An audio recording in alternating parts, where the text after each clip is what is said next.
Go. There we go.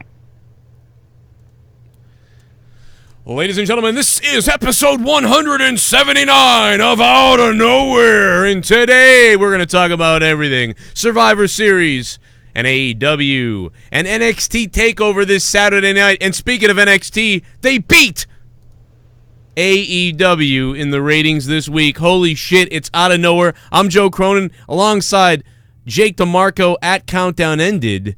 And tonight, it's going to get wet, it's going to get wild, it's going to get sloppy. Hit that like button and let's get wet. It's Outta Nowhere, episode 179.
Boy.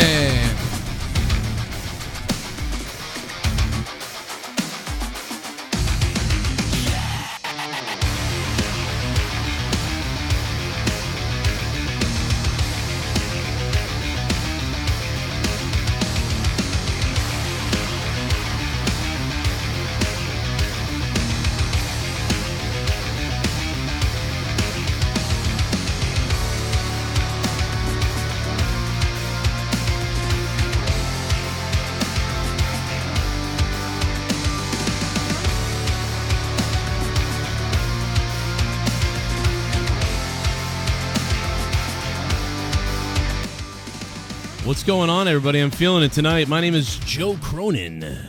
This is Outta Nowhere. See all the turkeys in the fucking chat. The turkeys are going off. And the Turkey Club t-shirt is now available, so get out there and get it in time. Maybe not in time for Thanksgiving, but maybe in time for Christmas or something. I don't know. Almost. Yeah, almost time. It's almost at least it's around Thanksgiving. Yeah, I mean, you know what? And it's like payback because you ate the turkey, and now you can go get the turkey itself. So that works out. Double-decker turkey club. Tommy bought 4. What was that? Thought it was a sandwich. Yeah, I mean, I'll eat your club sandwich out, to be honest. So I finally watched NXT. Did you rewatch it, or were you good with what you saw the other night? No, I went through the rest of it today, so... thankfully, only the first match had the, invasion finish, as you want to call that, what it was. They did allow the tag team match to finish up. Same thing with the main event. And it definitely, that tag team match was fantastic. I think that was the best match out of both shows, AEW and NXT. The Revival tore it up. They even got an ovation afterwards saying, please don't go. And dude, the Revival match was goddamn awesome. Like, it was like fucking great. I think that was the best on both shows, personally. Yeah, it probably was. It was probably, yeah. And it took the same thing. The entire Raw and SmackDown roster to join in as well with NXT, and hey, they beat AEW in the ratings. I said last week that if they were going to do this and bring everybody in, that this would be the week for them to come out on top, and that's what happened. It wasn't a gigantic victory in terms of numbers, but it was still pretty significant. Just the fact that they're on top is good. So NXT brought in 916,000 viewers, almost a million, and AEW Dynamite had 893,000 fans tune in for their show. It's unbelievable, man. They finally did it. They needed we knew this was going to happen. We said eventually they're going to have like Lesnar show up or somebody, or like whatever's going to go on so that they can jump the ratings up. And that's what this has done. They got a boost in the ratings from the main roster guys showing up on NXT, because some of the casuals, or even some of us, like, who were like, oh, I was going to miss it tonight, tuned over to see what it was all about. And to me, I mean, Becky Lynch, it was a good ploy, and then they gave you a reason to stay. They started off with their top female. They brought in Becky right away, and then they gave you reasons to keep watching. So smart on them for how they managed their time, I think. Yeah. It was a good art of balance. So unfortunately, I think the worst part about both shows were just the commercial breaks. I mean, even looking back with AEW, they tried to spend their time wisely, but there's still just so damn many of them. I know it's unfortunately how TV works nowadays, right, but I wish there was a better way to handle it. Yeah, I wish there was, and at least in football, like, there's a natural rhythm, or even baseball, you can purposely have breaks that fit. Well, why are we complaining about it so much now? Like, we didn't used to. Because I feel like it's become even more cumbersome. It's more of an intrusion. I mean, it's always been a bother, but I feel like they're adding even more commercial breaks, so we're getting less time. And then doing the picture-in-picture thing is almost a tease because you can't hear the audio, and they know they're on a commercial break, so they kind of give you a lull in the match anyways. Right. So essentially it's pointless. It's either a slow period in between a match or something going on backstage that you'd rather be hearing that you can't see, you can't take full advantage of. Right. I don't know. Like, I guess I wasn't really bothered by either one. This was not that bad to me. Everybody was complaining about it, but to me, I think NXT had it a bit worse with their placement. AEW. I heard more from the fans about AEW, that AEW was worse. Like, I heard way more people like, what the fuck, AEW? Like, it ruined it. Like, I didn't even hear that many people about NXT, but I felt they were both intrusive, and that's just what do you want, the bills not to be paid? I mean, what are you going to do? I just wish they could, like certain things I wish they would stick to, like, oh, this is your main event, this is our last commercial break of the evening. Yeah. I miss those times. We used to get back, back in the day on Raw, Jim Ross would say, this is our last commercial break of the evening. We're now bringing you our main event, no interruptions. We don't get that anymore. So you finally get a good pace going in the action, and then they have to slow things down just to go ahead and pay the bills. So I get it, but it's unfortunate. But they did it, man. NXT finally beat AEW barely, and this is after Raw had the second lowest non-holiday number in modern history. Wow. Terrible. Raw did a 2.13 million, and the problem is that's not the worst of it. It was the drop off. I mean, they said it wasn't as bad as last week, first to third hour drop of 26%, but it fell off faster than last week. So people tuned in, not as many people tuned in, and then they just they had found their way to the gritty grass. They had a quicker they flipped that channel quick. Yeah, they had a quicker they couldn't deal with it. I mean, like, it was like, okay, we gave it a chance. Goodbye. Yeah. Like, and it's going to be worse next week, maybe. Oh, actually, you know what? Next week won't be worse because it's after pay-per-view. So next week, some people will tune back in because they'll be like, all right, are they done with this dumb shit? And other people will tune back in. Depending on how Survivor Series goes. Right. That's the thing. If it's a home run of a pay-per-view and there's a lot of buzz, I see it being more successful. But if they give us another Hell in a Cell, I guarantee the ratings will continue to plummet. Right. Yeah, they will continue to plummet. I mean, so far for SmackDown tomorrow night, the only thing we have announced that I've seen so far is that Daniel Bryan wants a face-to-face confrontation with Bray Wyatt. So they're running with that full steam ahead as hard as they can. Obviously, those are top-tier talent, so they really want to focus on them. Right. I haven't seen news of anything else, though. And you figure that they'd want to, go ahead and go out swinging with SmackDown, being that's the last stop before Survivor Series. We still don't know who's on either side of the men and women's NXT teams. So that's, up in the air at this point.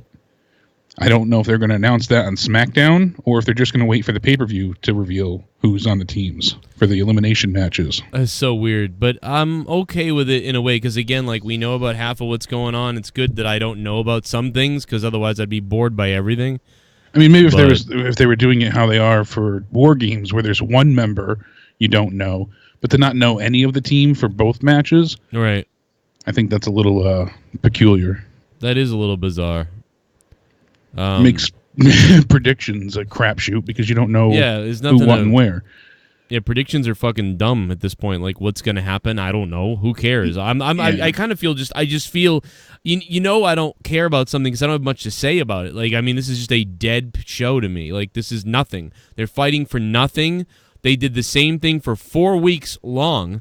And they even did it on NXT. And it was more interesting on NXT, I will say that. When I watched NXT last night, it was more interesting to watch the people show up in NXT. But the whole show was just people showing up. And now what if we face each other? And, like, all this stuff. And it was, like, kind of dumb. Like, but had they waited until last night, like, they originally invaded SmackDown.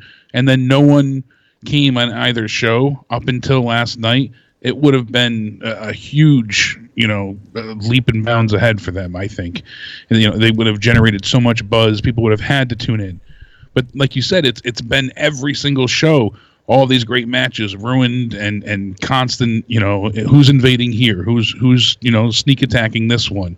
You pretty much know every segment someone's going to run in and interfere. Right. So it just became overdone and bothersome really quick. Yeah, I couldn't. I thought Becky Lynch's promo at the beginning of the night was good. I thought it was pretty good. Yeah, it was. And it was a pretty good match. Her and Rhea Ripley start off, and you knew that wasn't going to get any type of finish, obviously, but... And, they really had a decent little beginning of a match, too, and then it kind of, obviously it ended, but they had a nice beginning to a match. That was a match, like, if they had finished that match... That would have been a match I would have been like, wow, that was like one of the best matches of the week. Yeah, it was heading that way, which is why I was so disappointed and kind of disgruntled at first with NXT because it's following the same pattern of, the past Raws and SmackDowns as well. We get these awesome feuds and scenarios and dream matches even in some instances, and they destroy it by having the invasion angle, bring everything to a screeching halt.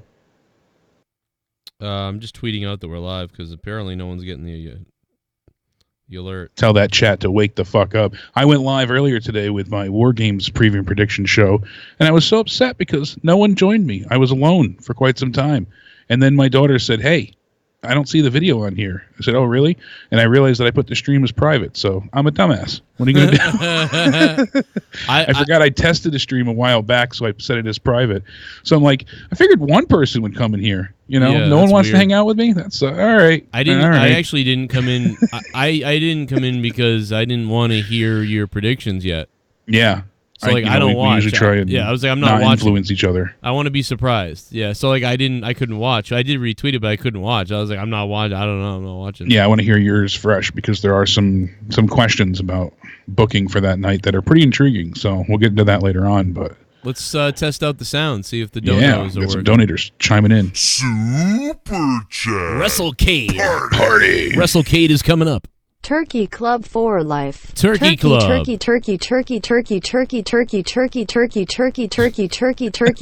turkey. Wow, that's fucking weird. That is Bry Guy. Bry Guy, what's up, Bry Guy? How you doing, man? Good to have you here. And yes, Turkey Club is running wild because the T-shirt is up. Everybody begged me for this. Please make a Turkey Club T-shirt. I have made one. I swear to fuck if these don't sell, I'm never making another fucking T-shirt again. But yes, Slob 75 is available. You can get your Slob 75 merchandise. Look, you can even get a fucking iPhone case, for Christ's sake. Look at it. It's a fucking Turkey Club iPhone case. Who the fuck else has anything like this? With the JCS logo at the bottom. That's fucking that's awesome. Look at that. Come on, man. Get these fucking things for Christmas. Here's the sweatshirt. We got the Turkey Club sweatshirt. That is fucking awesome. That is, and the premium sweatshirts are really nice. I had one a while back from there, and they're honestly very warm, but they absorb. I'm a big guy, I always sweat, so you'll be outside shoveling snow, and it absorbs it. It doesn't make you feel like you're walking around in a trash bag. And they were supposed to be $49.99. I brought it down to $39.99, and that's the premium one. So I'm making like nothing on these, but fuck it. The T-shirt though is at enough where it's nice. That's a nice little Turkey Club T-shirt. That fucking turkey head on there. The turkeys are going hunting with the fucking weapons, motherfuckers. But yeah, the guy did a pretty good job. I didn't want to. There was a couple other ideas I had, but it would have cost me more, so I stuck with this one. I like it. And there's a couple other ones coming down the line, maybe from him for free if he decides to be cool. But yeah, there's a whole bunch of shit here, and you can decide whatever you like. There's the Turkey Club mug, tons of Turkey Club shit, all available on Teespring. That's my merchandise site. There's tons of my shirts and shit. There's a million things over there. We have so far sold about 9 slob shirts, and we're up to about 5 turkey shirts so far. So get over there and check out the Turkey Club shirts. And if you don't, at least I never have to worry about merch again. There's the link to the Turkey Club, the Teespring site. There's the link. It's in the chat. Yada, yada, yada, yada, yada. Anyway. Whatever. We'll hear who else is chiming in. Yeah, I'm making money. I'm making about $4 on the sweatshirt. Yeah, hey, those, like I said though, those, everything from there is really good quality, and they guarantee their work. So if they ever get anything to you that's not how you like it, they'll ship you a new one right when you ship it back. Customer service is really good there. The merch ain't really about as much making money as it's about like having fun to have like JCS shit. You know what I mean? It's brand recognition. People can have something to share, especially when you go to the shows and people are going to see you be like, Turkey Club, it's a conversation piece. Yeah, what the fuck is Turkey Club? The fuck I know, is that? just like, walking around with a belt, or I've seen people, come up with... Well, if you really want a conversation piece, I would have called it Dildo Club. That would have been really good if I called it Dildo Club. People would be like, on the back, you write, ex-wives only. Yeah, exactly. Like, yeah, it's something to do with my only ex-wives, like in slutty women who go across the bars of America. What the fuck are we? What the fuck? Oh my god, dude, that would be really funny though if there was a Dildo Club one. I mean, I would buy that. You can't really wear it to a show. Super chat. How about Lana losing 100K in clothes at airport? Yeah, that really was happened? terrible. What? I didn't even know about Mario Rodriguez. What up, Mario? Thank you, bro. I had no idea about this. Tell me about this. She went ahead and she had a piece of luggage get lost, and it was very, very, very expensive clothing inside. So I'm trying to pull up if there's any update yet. I don't think there is. The tampons were in there. there was quite a bit of stuff. Wouldn't it be funny if like pictures of Bobby Lashley's dick were in there too? If only, she's got her whole private collection. Yeah, but I mean, it was unfortunate, and obviously they have a hard time with their schedules and going from place to place to place. And she went ahead and said that at KLM, you were the most idiotic airline the world has ever seen. You lost my bags with hundreds of thousands of designer clothes in there. You owe me a lot of money now, a lot. And the problem with that is that I think they only are, insured up to so much. And a lot of these items weren't just purchased, but given to her from, high-end fashion departments and places and things like that. So wow. Yeah, well, she was absolutely berating the airline, which is justified. Yeah, no doubt about it. But yeah, and days later, I guess they said, you still do not know where my bags are. How idiotic are you? Communism works better than your entire airline, Lana said. And she just kept, lambasting them over the coals, saying, they don't care, they don't scan their bags. What are you, in the dinosaur ages? Good thing I'm rich. Kind of staying in character at the same time, but. It was the Royal Dutch Airlines, so it's an unfortunate situation. But especially when you travel with your whole wardrobe essentially, and you lose that much, that's awful. Dude, this guy left me a comment on my Jim Cornette video. He goes, "Oh, of course you wear a fucking Tupac shirt to cover your racism. Exactly why Scott Farrell said he would beat your ass.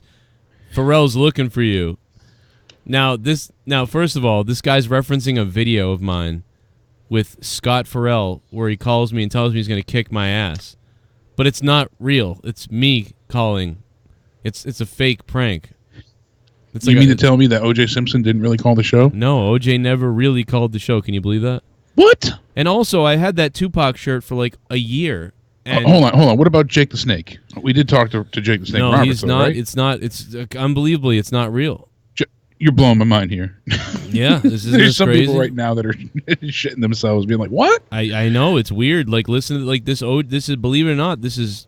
I know that this sounds like OJ, and everybody might believe it, but this is actually not him. Like, if you. Hey, I was just calling. This is. Well, that doesn't sound like anybody. That sounds like shit. Hey, I was just calling. This is. I was looking for this motherfucker Joe Cronin.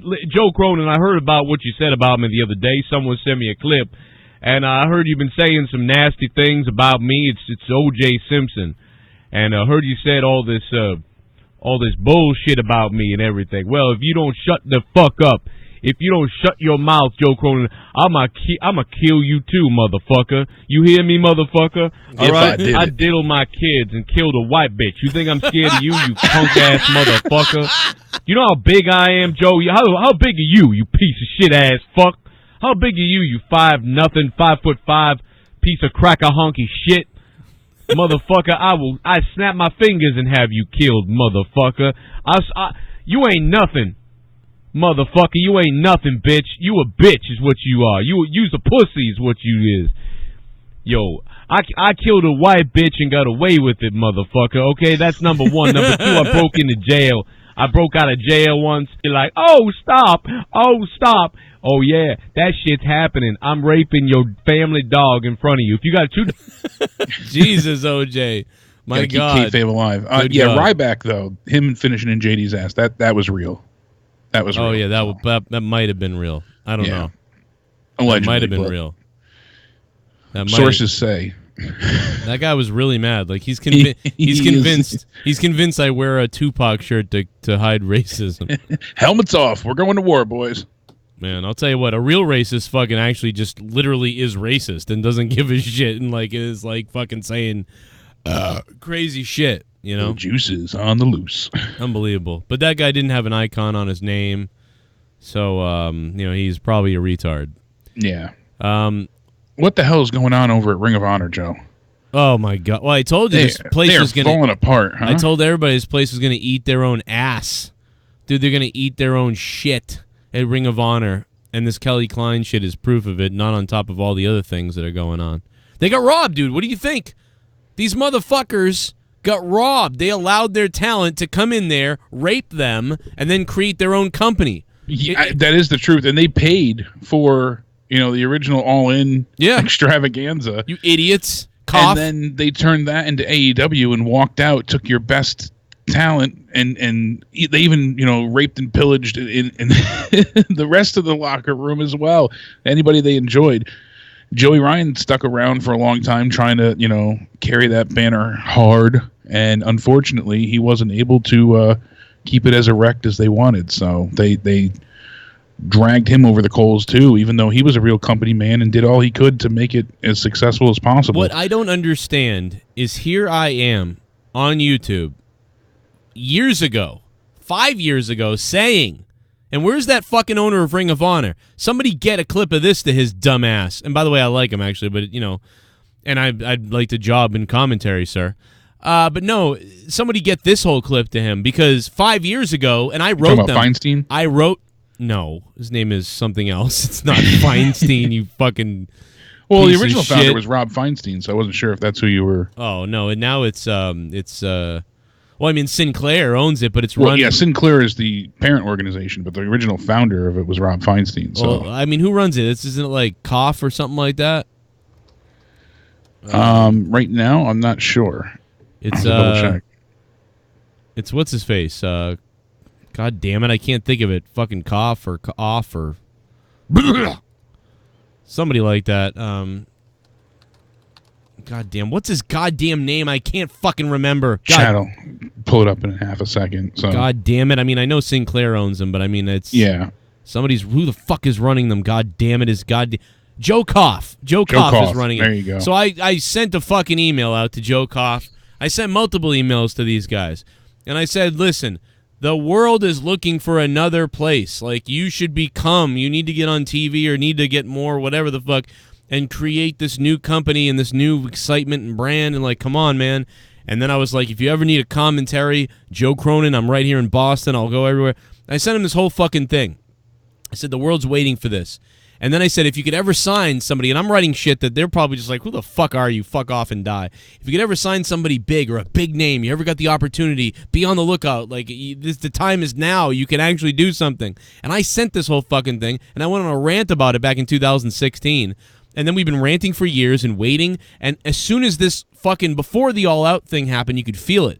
Then the All Out happened, and it was like, this is what I've been saying. This is what I've been talking about.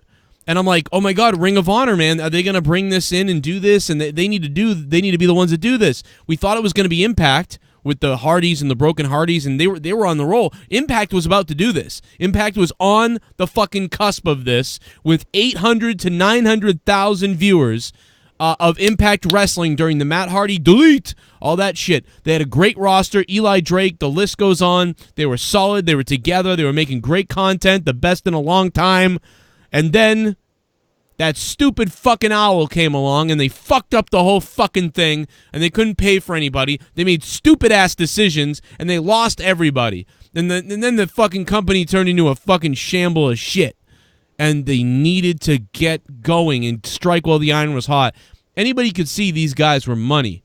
Why in the world did they let these guys do this to them, and why did they let these guys slip through their hands? And now all they've gotten since then is Jay Lethal being called an Uncle Tom, fucking Taylor Hendricks saying that they're all creepos over there. Yeah. Kelly Klein now with a fucking concussion brain injury, and she's out, and now they let her go because they're not going to pay for her fucking post-concussion syndrome, which, by the way, is serious as fuck. I had post-concussion syndrome for 8 months. It was horrible. Like, if she's out there, I've already reached out to her boyfriend or whatever, and everybody else and said, hey, if you ever want to ask me anything, like, I fucking know a shitload about this shit. It's fucking horrific. And, love to have her come on the show. Or anybody come on the show to talk about it, whatever. But the bottom line is Ring of Honor has been raped, pillaged, and plundered. And on top of it, they did it to themselves. It's almost unbelievable. Well, for a company that was viewed as a prestigious independent wrestling promotion for how long? Since the early 2000s, 2004. Even with so much competition and talent leaving, they didn't want to invest in new stars. They wanted to keep a lot of the old guard the same. They never upgraded their network stuff with Honor Club. Everyone says that the subscription service is really like heavy-handed to use and difficult, and that's even comparing it just to like Power Slam TV, not even the WWE Network. They have retard of honor. Someone wrote pretty much now. I mean, their sales and tickets are at the record all-time lows. Their subscription service, like I was saying with Honor Club, has consistent outages during all of their live specials, so people pay for this and they can't even see it, and then you have to wait for them to edit and review the footage and put it back up, sometimes weeks at a time. People do enjoy that there's a trove of footage to be witnessed, but a lot of times it's unwatchable because there's so much content that they can't connect. It's a real pain in the ass. So Like you said, then they had issues with the G1 Supercard, and they're never concise at Ring of Honor. They never really tell people like where to go, what to do. Like, they just throw up random YouTube videos too on their YouTube channel. Like, and it's like that doesn't do very well. Like, it's like, what are you doing? People have been mad since they had Kenny King win the Honor Rumble by hiding under the ring, and that kind of got things going. People didn't like what Bully Ray had to say, and I mean, dude, their videos, Ring of Honor's videos get less views than my channel. Than anything. They go ahead and they, gate things behind a lot of it behind the paywall. You try and access it with the subscription service, and you can't even watch what, they're putting behind the paywall. So yeah, it's a mess. But like you said, poor Kelly Klein is originally the news came out that she was fired by Ring of Honor. Ring of Honor has since responded. They said, we don't generally discuss personal issues, but they seem to have made it public, referring to her and her husband. We didn't fire Kelly. We just notified her that we would not be renewing her contract. Same damn thing. Oh, well. Unfortunately. Well, that, I mean, huh. If When's her contract up? I'm trying to find out more details. Well, if that's the case, then what do people want? Because recently it came out about when they were going to be letting people go and didn't tell them. So now they come out and they tell her, and now they're yelled at for that too. So honestly, actually, I flip-flop now, and I'm in defense of them. Which way do you want it? But there's no way to know who's on the up and up, because right now there's 3 people saying she was fired, and Ring of Honor says no, we're not renewing her contract. So gonna have to wait for this to this is all hot on the press. That's kind for it to progress a bit longer. But I mean, that is the same thing. It's just like it's yeah. just, But if they fired her and let her go now, and that's different. Yeah, it's essentially it's the same as not re-signing her. But does that mean the rest of her contract runs out, or there's a lot of variables there which make a big difference. So, I mean, BJ said it. Mercury said it. She got fired, all in capitals, while concussed, for referring to someone. And that was Joey Mercury that she was referring to. She got wait a minute, what? Say that again? Her original tweet was on November 1st, Kelly's. And she went ahead and she said that we had someone here that, basically, I'm cutting this up, but her story and tweet was about that we had someone in Ring of Honor that was trying to go ahead and fight for our protection, and she said that she loves Ring of Honor, she wants to make it better, I want us to be allowed to make it better, and we had someone that was doing that, referring to Joey Mercury. Oh, I got you. And now that she referred to him, all of a sudden she's getting shit canned, and that's what the issue comes to here. So BJ says, now the cat's out of the bag. My wife was fired by Ring of Honor, Joe Koff, via email Tuesday. Not a phone call, an email. Kelly is still very much suffering from post-concussion syndrome and was fired while still injured. Just show the email. And it all starts with her sending an email to them about how, she wanted to make things better within Ring of Honor. And one of the emails that we see here from Koff himself says, Kelly, thank you for your email the other day. I'm glad that you're getting treatment for your injury. As you have known over the years in Ring of Honor, we always take any injury very seriously and have supported many through their recoveries. This is what they're arguing against. They're saying that there was no concussion protocol and injuries weren't being tended to properly. They even show video of the referees, not paying attention to someone being concussed in the ring and continuing matches and being unsafe. He said that does not change here, as your health is the utmost importance. However, and this is what he's being, criticized for, there are also important things unrelated to your injury that we haven't had a chance to discuss, and perhaps we should have when you came to Baltimore, but I was more interested in what you had to say. She requested a meeting as well. Yeah. And she drove 8 hours all the way to Baltimore to speak to him directly. She spoke. He said nothing. Then she leaves, and he emails her this. He said, what I did not hear, though, was any remorse for what transpired. I was really hoping to hear some acknowledgement about wanting to move past the actions that you had taken that have hurt the company. Wow. And he's saying, the company is infirmed that pursuant to your contract, Section 15, you have breached our existing agreement by sharing confidential documents and emails with another contractor who used the material to defame and slander the company and one of its key officers. That's true. You used your social media presence to help this contractor's Twitter account gain traction and to validate his claims, which further your involvement in these actions. And he's in AEW, right? This was painful to watch. Well, her husband's in AEW. Oh, there you go. But she was speaking, I guess, of Mercury, because she had said we had somebody in Ring of Honor who was trying to help us. Well, I get why they're mad at her. They're all butthurt about her. But it's also true that it seems like every time somebody tries to help Ring of Honor, they just, get angry or something. It's weird. It's like they just hey, we're sucking dick right now. Hey, you know what? I think I got an idea how we can not suck dick. You're fired! Oh, I wanted to tell you how we could not suck dick anymore. No, you're fired.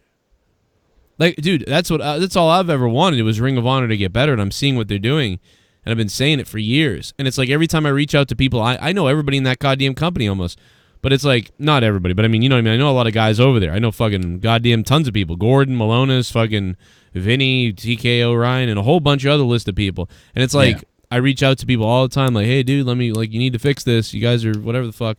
Not those individual wrestlers, but I mean people like who are around the company, and I'm like, dude, can you, like, I'd like to help out. Is there something I can do? Do you need, like, what are you doing? Like, marketer, fucking talent, booking, fucking everything. They need somebody to fix everything. It's almost unbelievable.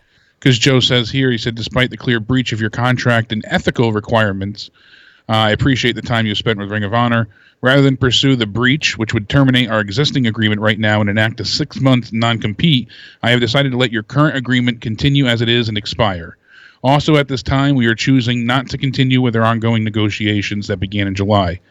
We will follow up with written correspondence outlining forward. I wish you the best, Joe.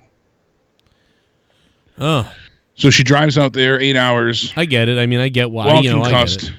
Speaks her mind. He says nothing, waits for her to leave, and emails her saying, we're not going to, re-sign you. We're letting you go.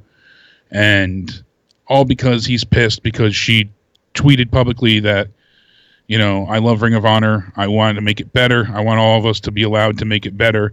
We had someone, meaning Joey, who wanted to do that and tried to do that. That was her original tweet. Well, if I tweeted stuff like that about my old company, they'd fire me too, to be honest. So, with rape allegations and sexual harassment and, there's a lot going against Ring of Honor, and she was defending them left and right. And it goes both ways, but yeah, I probably would have kept her because she's somebody people really like her. It's not like never mind just really liking her, but she's been a huge proponent of theirs and defended them through a lot of the bullshit. When they're saying that women aren't paid equally, she was saying, we work hard to make ourselves wrestlers, not women wrestlers, just wrestlers. And, so time and time again, she's really had their back, and it doesn't seem like that was ever the case. And it kind of shows that they're not supporting any talent. So it's just a real shitty situation all around. Yeah, they couldn't give a fuck over there. They should be called retard of honor. I mean, at this point. You know what I mean? I don't give a fuck. What am I going to get hired by them too? I'll just burn another bridge. Who cares? Retard of honor. That's what they are. They fucking make the dumbest decisions. They fucking gave away all the momentum they had with these guys. It's almost unbelievable. They literally, they allowed themselves to be raped. Ring of Honor allowed themselves to be raped. I can't tell you how many times... I'm not even surprised. I just can't believe it. Somebody over there should be beaten, for the decisions that were made over there. Somebody over there hates money. Somebody at Ring of Honor hates money or is a retard, and I don't know which one it is. But I don't know. It might be both. What else? Well, think about it. It's just more bad optics. A little bit of the bubbly. That's it. That's it. Comes another donation. A little bit of the bubbly. That's it. I want to bust a little bit of the bubbly after seeing Kairi Sane in those black tight leather pants. Yeah. Kiss My Asthma, thank you for the donation. A lot of people yesterday were talking about that, and it's funny because I didn't see it yet, and now I saw it today, and I was like, that's what they were talking about. She was cute as hell. She was fucking hot as hell in the little hat and everything. Oh, my God. Kairi Sane is a fucking model. Dude, she's gorgeous. And that fucking elbow was great. I got excited for that. I mean, for as far as wrestling goes, not in a sick, perverted way, but as a wrestling fan, I got excited. But then she was hot on top of it, so that was the icing on the cake. Yeah, and then the stare down Beautiful. with EO as well. That got everybody going. Yeah, stare at each other's breasts. I mean, we had to watch Billy Gunn stare at Sonny Kiss's asshole the other night, so this kind of offset that a little bit for me, which was nice. Which, by the way, Sonny Kiss, man. Those ass moves, he's gay, right? Sonny Kiss. I might bang him, and I'm not. I'm not even joking. I see that go on in an apartment one night after I just struck out at a bar and Leah's dead, and I'm a little bit drunk. Fuck, I might rub one out on top of Sonny Kiss too. That's pretty hot. He's got the moves. I'll do it. That's pretty hot. Sit on my face, Sonny Kiss, and twerk it. Yeah, do that on my face with your man ass. Ugh, never mind. I wouldn't do that. Triple M just bought the turkey shirt, but he said unfortunately it didn't allow for rush shipping, so now he's got to wait. Oh, I know. It's fucking something. What's weird is sometimes they offer it, and then sometimes they don't. It makes no sense on. Well, I think because it's so close to the holidays right now, that's probably why. That is probably it. Yeah. That's you know, true. less than a week out from Thanksgiving. I doubt people want to be there through the holidays. That's they're flying off the shelves right now. The turkey fucking t-shirt, baby. That's right, Turkey Club. So yeah, with BJ working, you know, Whitmer in AEW, it's pretty clear that she'll end up going there. I don't see a way around it. Yeah. At least now she won't have a 6-month no compete, but Ring of Honor's lost. Well, that's yet what again, they think. Jake, AEW's game. Jake, that's what they think, though. Like, they think, oh, here she goes. She's going to start bashing us because she's going over to AEW. So now they're sensitive to AEW because AEW is the one that raped them. But she didn't want to. She was negotiating for a new contract with them. You know, she didn't want to leave. So that's why I'm confused. Yeah, maybe she was negotiating like, yeah, give me this, and they were like, that's crazy, and they were like, well, we're going to lose her, so fuck it. I mean, maybe, that's what but I think. It certainly didn't sound that way. Yeah, but then again, you're right. Then again, it could just be because they are, like I said, somebody over there is a retard. Yeah. So, I mean, it could be either which way. We don't know for sure. It's all speculatory. Yeah. So, well, what's not speculatory is that they're fucking stupid. So that's that's a no fucking matter fact. What, it's just you know, it's bad optics, and it's literally like somebody being like, "Hey, we live in a really bad neighborhood," you know what I mean? And then the girl's like, "You know what I'm gonna do? I'm gonna go down to the convenience store and grab some cigarettes, honey. You want some?" Yeah, but honey, be really careful. It's 1 a.m. out, and you know how creepy people are out at this time. Yeah, I know. And then she goes and puts on like a whore outfit. Instead of just throwing a sweatshirt on and some pants and running out to the local store around the corner for cigarettes, she throws on a dress and high heels and like shows her tits and ass, and then goes outside and then gets like just demolished by people. And then she's like, what happened? Like, that's what Ring of Honor did with their talent. They were like, oh, what happened? Like, we just didn't give people we didn't make people sign contracts. What happened? Yeah. Like somebody over there is an idiot. And yes, I just compared Ring of Honor to rape. Send the sound clips. Go ahead. I'm sorry. I just can't believe how dumb Ring of Honor is. And you know what I mean? In all the years of trying to get hired there too for me and everything, this is another company I've got crying over spilled milk for. I'm angry, bro, at all these companies because they didn't hire me, and this is bitter fucking shit coming out right now. But not only is it bitter stuff coming out from me that I never got hired, but it's also that they're stupid as shit.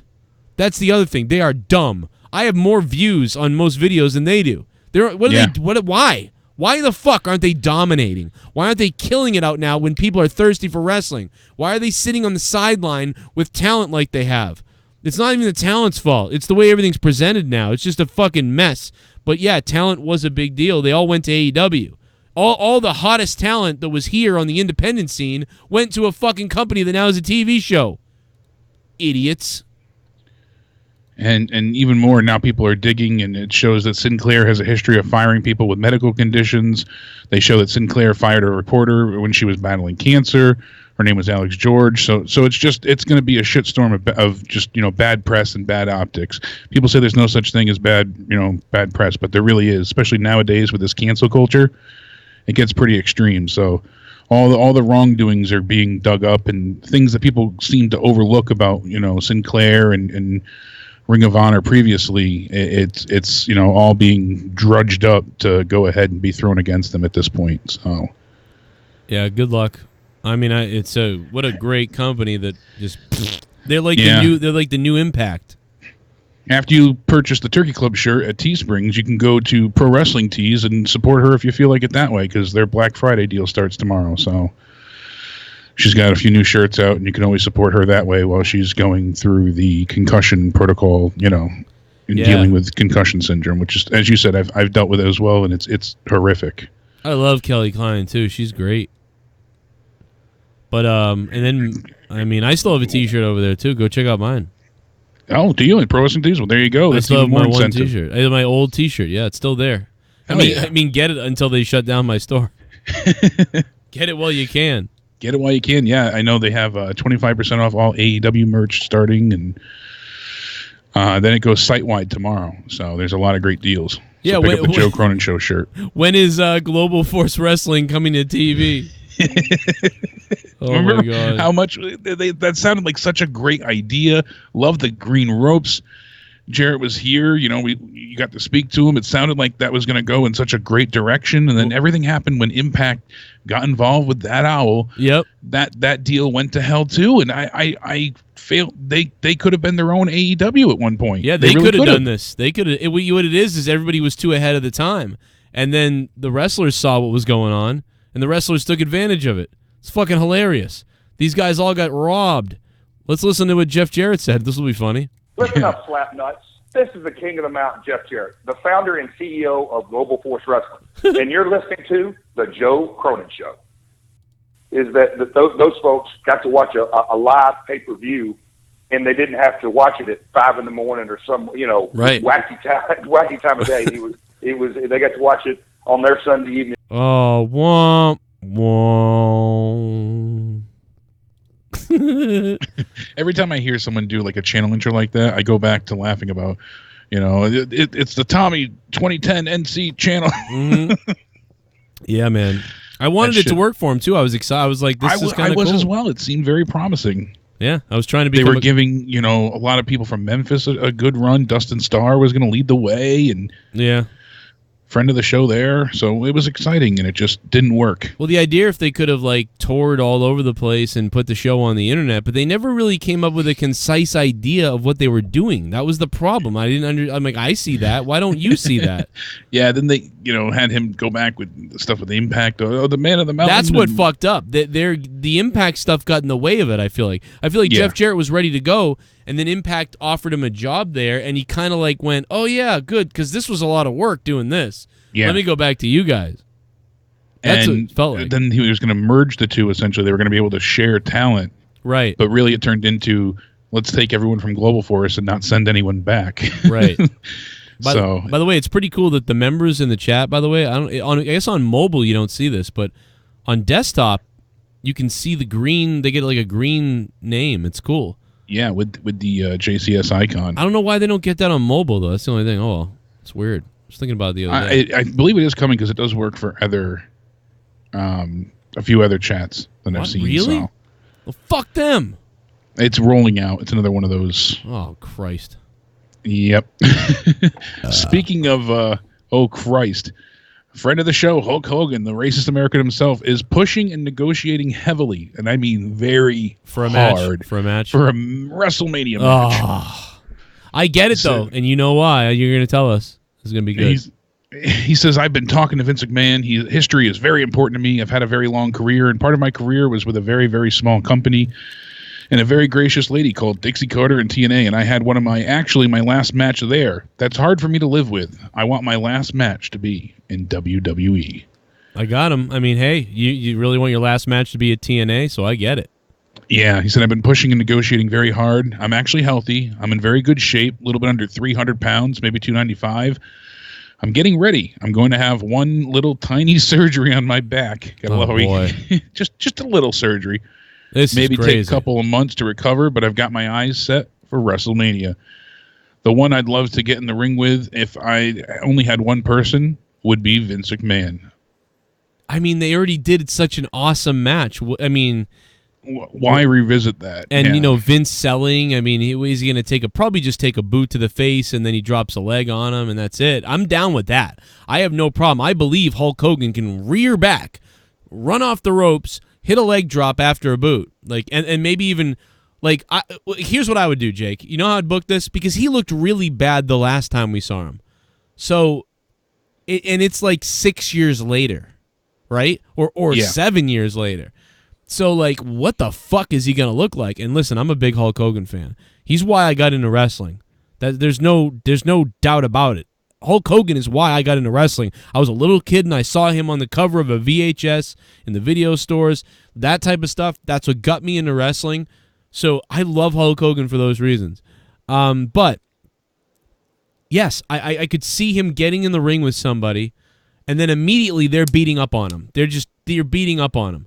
Whether somebody hits him with a pipe from behind or someone's beating up on him, whatever the fuck it is, and then he gets to do his comeback. That's it. They start right from there. He's beaten up. Hulk up right away. Like a minute, maybe a minute or two of him being punched and kicked and beaten. And then as he's about to fall down, then he hulks up and he rises up, and then he does the one last Hulk up, He does the one last boot to the face, the one last leg drop, the 1, 2, 3, and the celebration of a career. And they tell that story, like, the celebration of a career or the legacy of Hulk Hogan. We'll never see it again, folks. You'll never see it. Like, that type of thing would be, I got to be honest. The red and yellow confetti. And yes, they can really make it something I special. know that people are, like, rolling their eyes and shit like that. And I am, too, in a way. Like, I kind of want to, but I don't know, man. I loved, as much as fucked up as the guy is and weird and whatever else, when I was a kid, I believed he was this great guy. The character Hulk Hogan, that'd be pretty cool. As long as he'd have to face someone like what they did for Bound for Glory and back in 2010, 11, when he faced Sting. They would have to have either someone like that, Ric Flair. Him and Flair just had this thing. It'd have to be, because I wouldn't want to see a younger talent get squashed by an ancient Hulk Hogan. You wouldn't want to see AJ Styles out there getting the 3 count on him. And honestly, I feel like Vince is too old to be out there doing anything either. So yeah, I don't see Vince being able to make it believable. So they'd have to have the right opponent, but. In line of what Triple H and Batista did, they can have that kind of a build. I need to do this. I need to finish it. Give me what I want. And they go back and forth. And then eventually, but if they had it in line of what we saw with Goldberg and Brock, that sub 5-minute match of like you said, that was essentially a quick car crash. He gets his ass beat. He hooks up. It's Big E Langston. Moves, he beats Big E. No, it would be. He just pinned all of Undisputed Era. Just one leg drop each. No, I could see it being like somebody. I could see someone volunteering for it. I could almost see Vince being like, "Who wants to have the last match ever with Hulk Hogan and lose?" Yeah, I would. I mean, dude, I would be eager to do that. If I was a talent in the back, and you had anything lesser to do on WrestleMania. Yeah, that's the thing. If you have nothing to do, sign me up. Heath Slater dude, kind of idea. It'd be like, here we go. Yeah, I mean, dude, these guys are getting buried in a shit, but you're gonna get to have Hulk Hogan's last match at WrestleMania. You would sign up. You would break the door down for that. Yeah, because what are you gonna do? Be in the Memorial Battle Royal again? Right. Come on. At least then you're part of the marquee matchup. Especially when you lay it out like I just did, where it's like the last time ever, and the way you would announce it, and like you'll never see this ever again, folks. It's probably the reason why we're all here, and that's what it means to all of us. Blah blah blah. Yeah, and you have somebody act as a heel saying they're tired of legends being in the business and overstaying their welcome, and that's when Hulk comes out and challenges. And I wish we had Heenan. Heenan was the best. He hated when he hated Hogan. Like, give me a break. Oh yeah, absolutely. But I mean, it's ridiculous. You gotta be kidding me, dude. If you told me that I was going to see Hulk Hogan wrestle a match in 2020. I know, in WrestleMania 36. I mean, we may not see that, but I'm just saying, if you told me that, I'd be like, what in the fuck? Like, if you told me that in 95, I'd think you're nuts. Tell me that in 2005, I'd be like, yeah, that's kind of crazy. Like, what? I'm dying because Nate from VA said, you get Hogan versus Booker T. We coming for you match. And the winner can use the word. Yeah. That's when Hogan starts, shooting. I mean, poetically, what should have happened is he should have came back, and then they should have let those guys kick his ass, like in the ring or whatever. But yeah, we're past that now. We already said he pins Big E, so we might as well just. That would be so fucked and weird. Like, unless you wanted to get heat on the guy, but it's not worth it. So, like, what are you doing? Give it a hell yeah! I don't think so, brother. What's good, Stone Cold Joe Cronin and Jake Big Daddy DeMarco at midnight? It's my best friend over 17 years birthday at the Wrestle Daily Joe. Please pull up his page on here and follow Cronin on Instagram to Botch Club. Tell WWE #Jimmy Miranda Award. Oh, it's your buddy's birthday? Best friend over 17 years at the Wrestle Daily. Wow. It's his birthday today? That's crazy. Well, happy birthday. Damn. Yeah, the Wrestle Daily is great on Instagram. I'll show it to you in a minute. Party. It's like JD's dad. $9. $9. $9. $9. 9 young bucks. Donate $9. Lol, I miss this donation. Donate $9 if you give 0 fucks. And I got taken down because of that song. It was a copyright thing. Yeah, that was a great one though. I forgot about that. Peekaboo. That was the one with the tongue in the phone, right? Yeah, the Freddy Krueger. Yeah, that was fine. It was the song though. Yeah. But here's Wrestle Daily, man. The Wrestle Daily. Go follow the Wrestle Daily and Botch Club. But yeah, Wrestle Daily is his buddy. 20,000 followers for them too. I mean, they're killing it over there. These two. Happy birthday to the Wrestle Daily. Happy birthday. That's awesome. Enjoy yourself. Sir. Follow them on Instagram. WWE could call Jordan Miles, say, hey, listen, we got a great idea for you for Mania.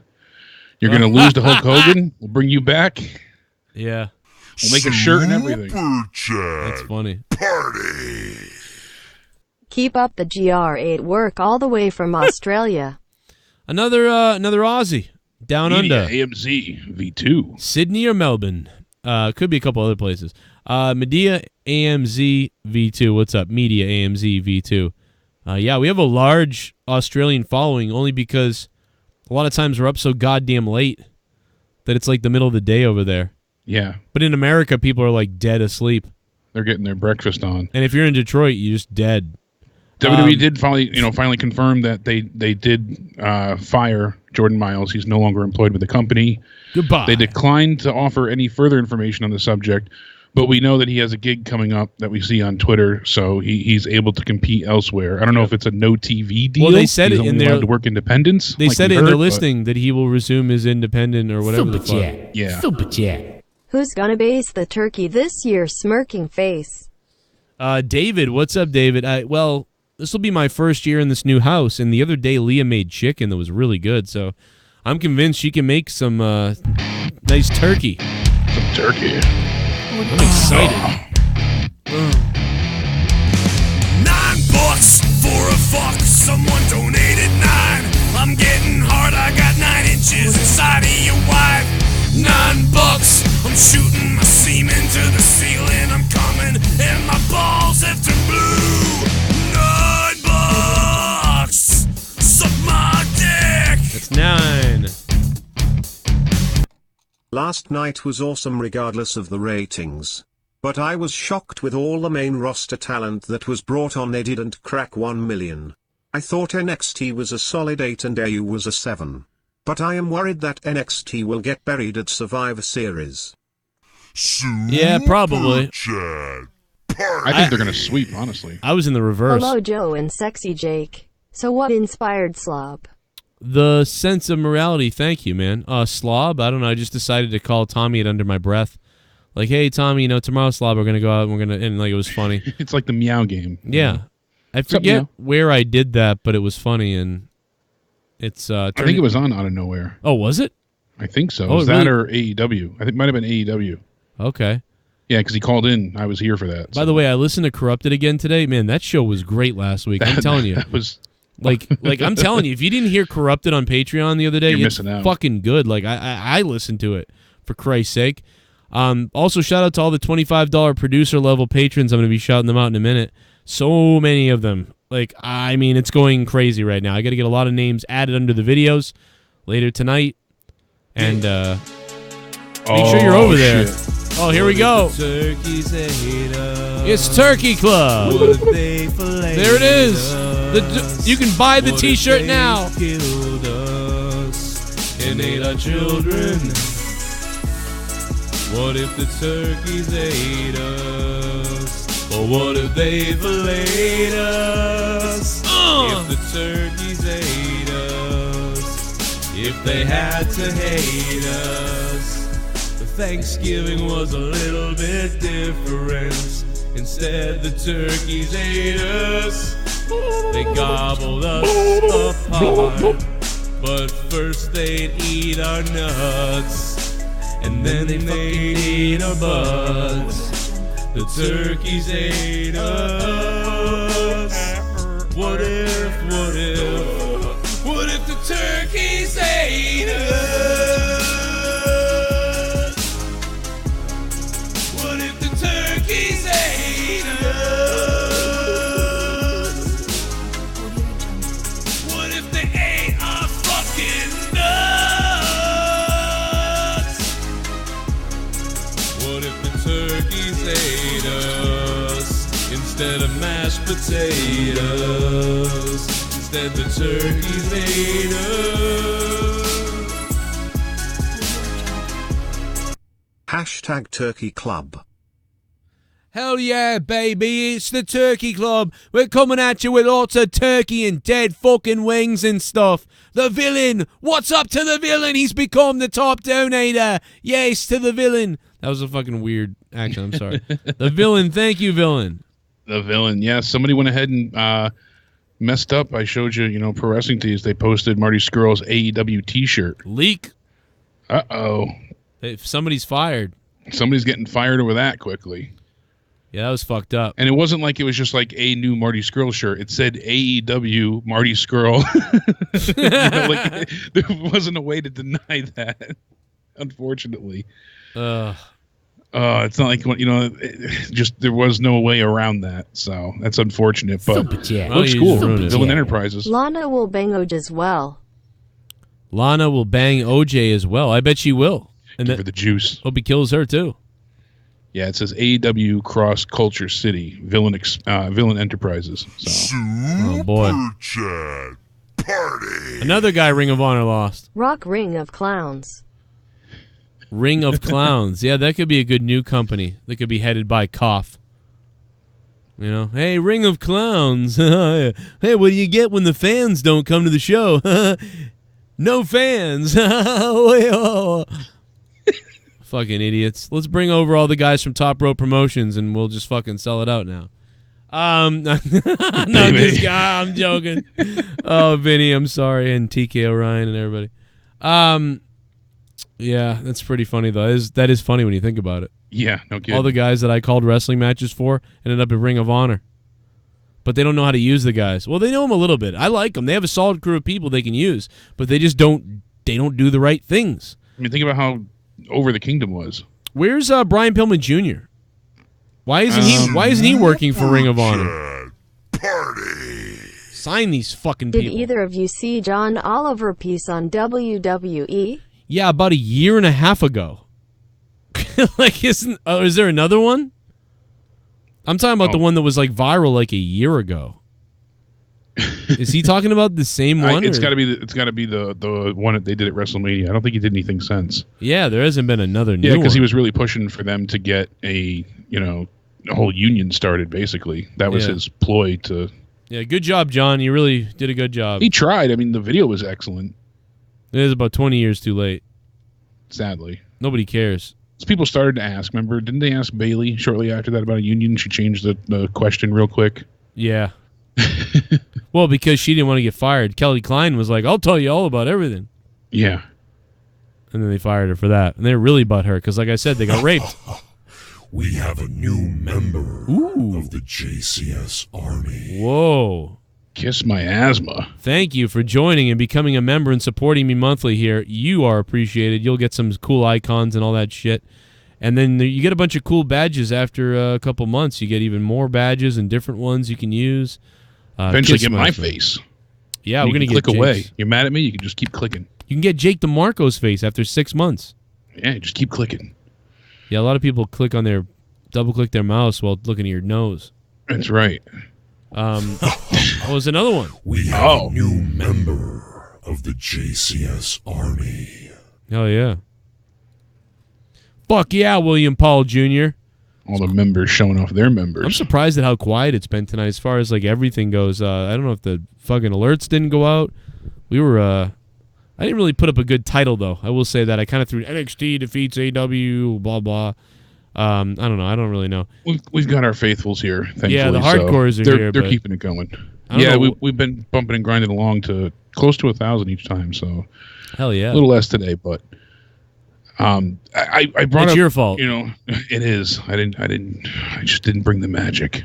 I hate you. I tried. I was going to give you all 12 inches. Nobody That's knows me 6 times over, but nobody knows this. But I hate you. Like 6 years, and I hate you. I said I'm sorry. No, I'm just God. way to air grievances publicly, and what a it's come out. Perfect tie-in that is, because Triple H is pretty much pissed. Yeah. He said it politely. He said, "This ain't the place to do it. We all have phones. Handle your business like a professional." And he is just. He said, going to the media or Twitter is not the appropriate way to air grievances in regards to wrestlers posting statements saying they've asked for their release or they have an issue with something. He says he has a true open door policy, and many, if not close to all of the NXT talents say that that's the case. You can call, text, whatever, him or anyone, there at any point in time with any issue you may have. Someone just as said far as the main roster goes, maybe it's a different, but someone just said it doesn't show them live when you search YouTube, and that's true. Huh. I'm looking it up right now. Yeah, it doesn't show me live. It doesn't show that you're live. What the fuck?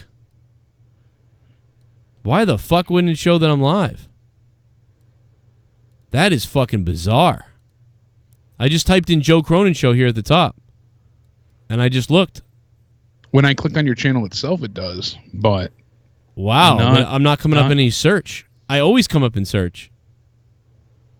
What the fuck?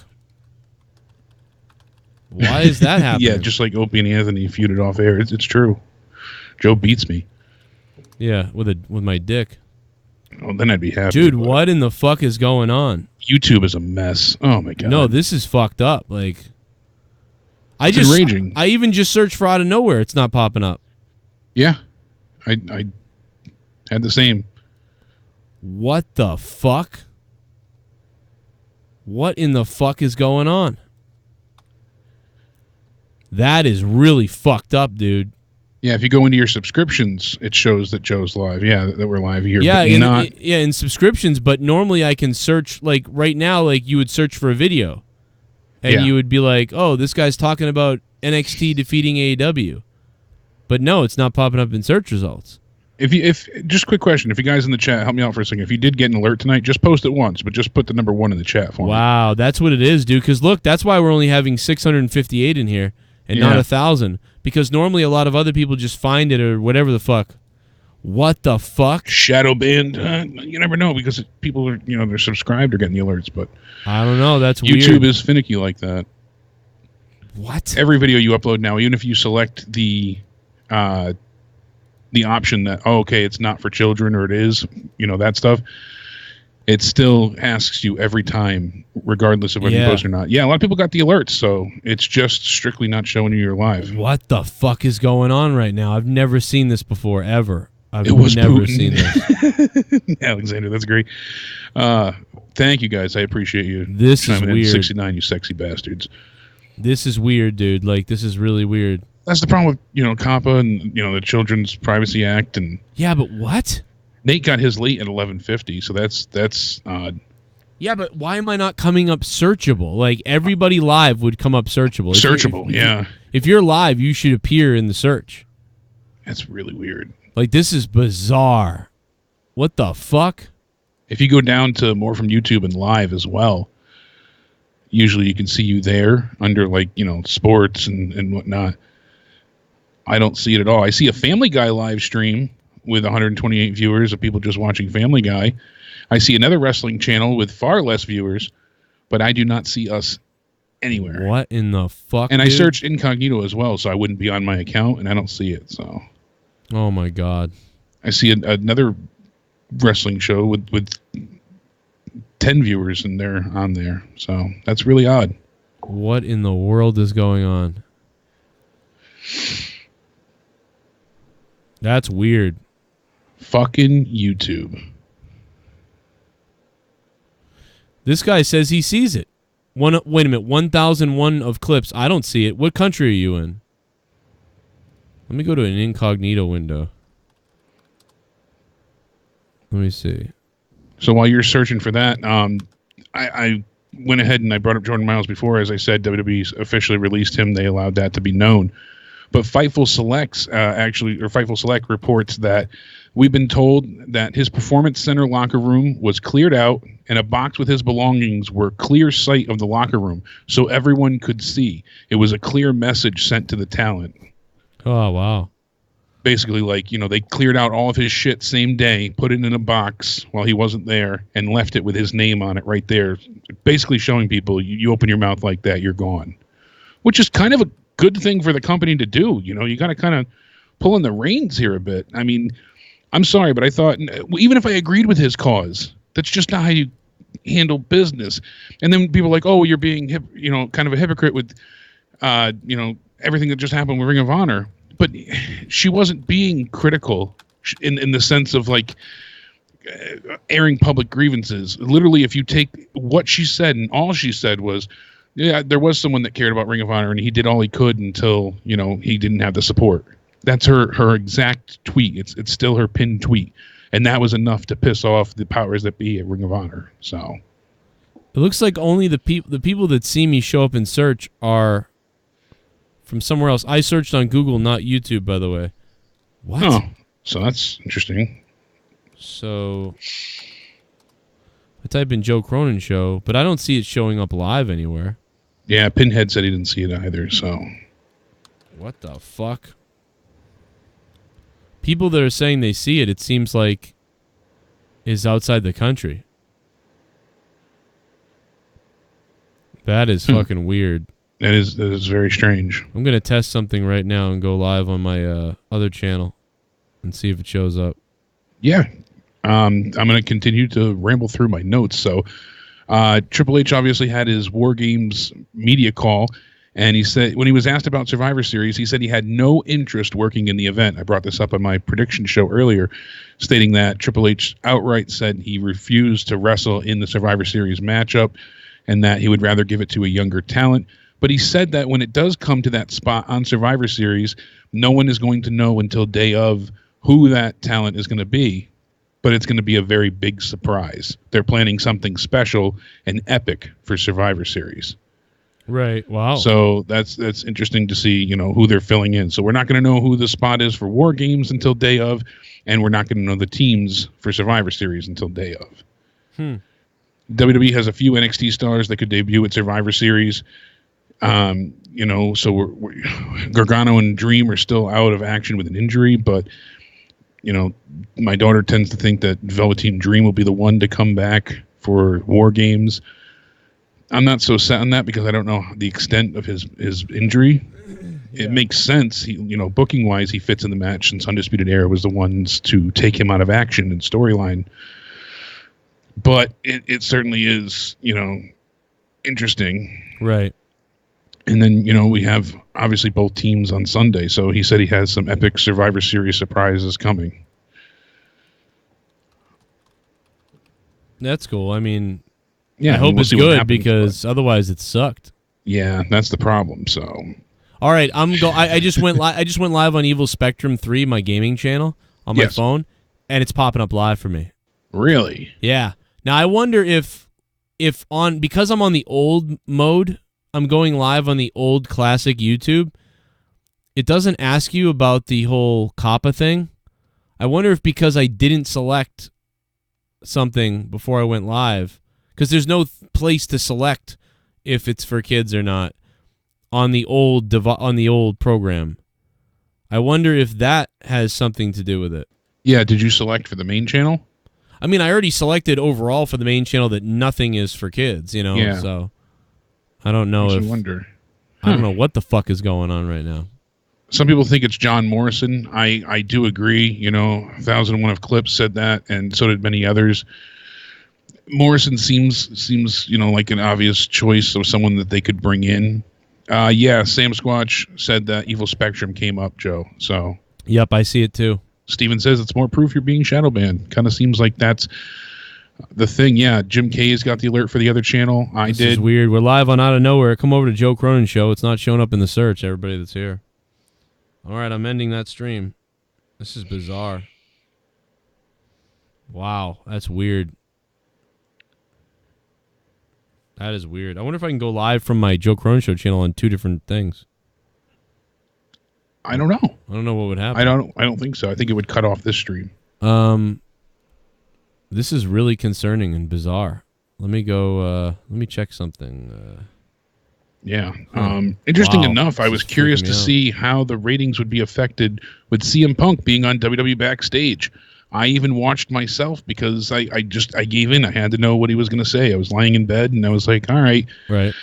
I got to hear, you know, what's going to come out of his mouth. And it was very entertaining. He did a great job as an analyst. He was really scathing for promo school, you know, giving an F-. I thought that was funny. Looking at Renee asking who her favorite Shield member was and having her scoff, that was great. Right. Telling Seth to get off of Twitter. And attacking, Roseanne Barr's ex-husband. There was just there was a lot of I knew he was going right there immediately. I was like, oh, he's gonna go. You're known because you banged Roseanne or whatever. Yeah, he got in trouble for swearing, saying shit on the air, and didn't care. So I mean, it was fun to have him back in that capacity. But they only pulled in, drum roll, 180,000 viewers. Right. Now that's up 80,000 from last week, and that's up dramatically from the 50 or 49,000, excuse me, to be exact, the week before. But WWE is not happy with the results, even after adding CM Punk.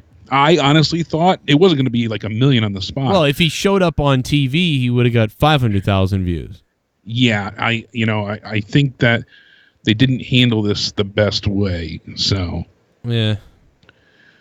The way they unveiled him last week for the pop got millions of views. It got 3.2 million views in the first few hours. But all those people didn't tune in. They only care about Punk. They don't want to hear about the current WWE product. Right. On Ringside News, it says, I was told by WWE that there are a lot of talk of headquarters for ratings for WWE Backstage and how they didn't even break 250K, so they're not happy about it. Now, he's obviously going to keep making headlines. We know that he'll be in the forefront with this, but we don't know if he's going to be there every week either. We're not really sure how his contract or oh wait, now it says I'm live. Is lined up. Now it says I'm live. now what the fuck? Now I see myself in the search results. Is it because I don't know why? What the fuck? Anybody wants to check? Now I see myself in search results. That's so weird. What the fuck? Yeah, Clips, I agree. A lot of people, at one point got tired of the commercials and I was like, it says God, I'm live. Line. Catch the last bit. This is weird. I wonder why YouTube is doing that. That's so bizarre. I'm telling you, I almost wonder if it's because I just went into the new control room, like the new version. And again, like I said, like the studio. Yeah, the thing wasn't selected that it was not for kids or whatever. Oh, so because oh wait, now I'm missing again. Oh my god, what the fuck, dude! I just hit enter and I saw my show and I went, oh my god, there's the live stream right there. Then I hit enter again, it's gone. Now I hit enter again, now it's there. All right, let me refresh. Well, wow, now it shows you're live. What is going on? Like, wait a minute. Let me do it again. So there I am. I'm showing up now. Now it's showing up. Yeah. Let me hit enter again. Now watch this. Oh well, a minute ago it didn't show up again, and now it's back. Now I see it. So it must have been because you didn't. It's make a gone selection. again. Look, it's gone again. Completely gone again. It's not showing up anywhere. That's so weird. But now if I hit enter again, wait a minute. Yeah, still nothing. What? It's gone. F5, that bitch. It's gone. Now let me hit live. And now it says nothing's there. And now it's there again. On the 10th fucking enter. It's a fucking magic trick. What the fuck is going on? Whoa, dude. This is some kind of weird new bug. I got to save this clip and send it to the YouTube people. Like, that's bizarre. That is bizarre. I'm live, then I'm not live, then I'm live, then I'm not live. Yeah, I don't think they like classic studio use either. They want you using the new Creator Studio. It's probably just some weird glitch, I guess, but it's just, what in the fudge?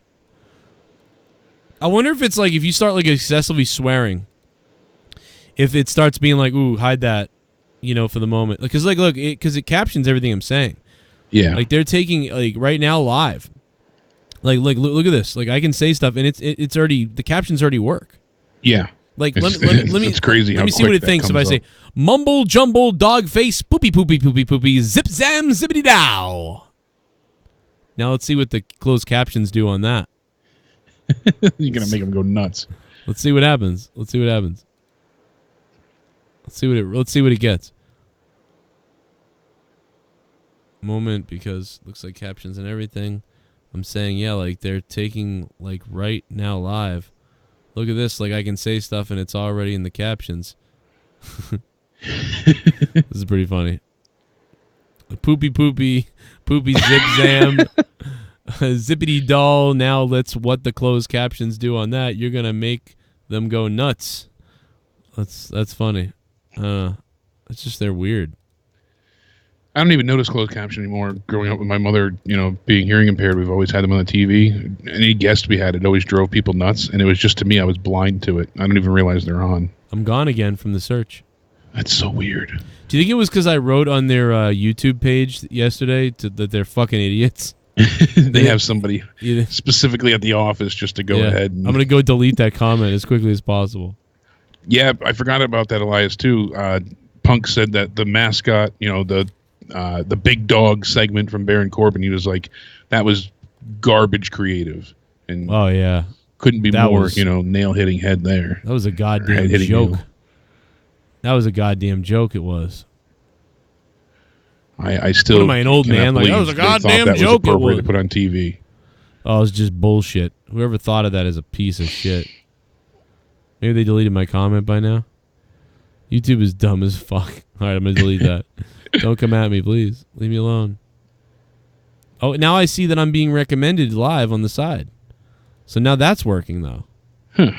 And so isn't Scott. Look at this. But look, there I am. I'm being recommended on the side. Whatever. It's a fucking conundrum. Yeah, there's no clear no rhyme or reason to this. Still, it's WWE apparently is still figuring out, Survivor Series decisions at this point. So it's being reported that besides there being the spot on the NXT team and things like that, the public unknowns, they still don't know some of the finishes to the matches at this point. They keep changing their minds. That's what's being reported currently. So it doesn't surprise me. We know scripts are rewritten daily and around the clock, but you figure for a pay-per-view, right? It used to be where they knew Stone Cold was going to face Triple H and win. They just had to get there. So they had to worry about writing Raw and SmackDown for the next 6 episodes to get to that pay-per-view to have that match. Now they're writing and building as they go, and there's no forward thinking. There's no long-term booking. How do they not know, all right, we're going to have each brand represented, so we're definitely going to have this one win here, this one win here, They need to put some sizzle in that steak, as I said earlier. I genuinely want to see them, add stakes to the Survivor Series. We're not getting that. So if they're pushing brand supremacy that no one gives a damn about, at least add some surprises. At least give us a reason to be entertained and find interest in this show.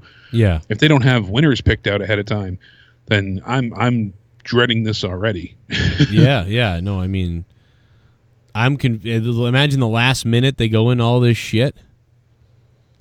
That'll be a mess, man. They go into this imagine if we minute. see, all these matches. It could be where these matches are just broken up by other participants with this whole invasion storyline continuing. Yeah.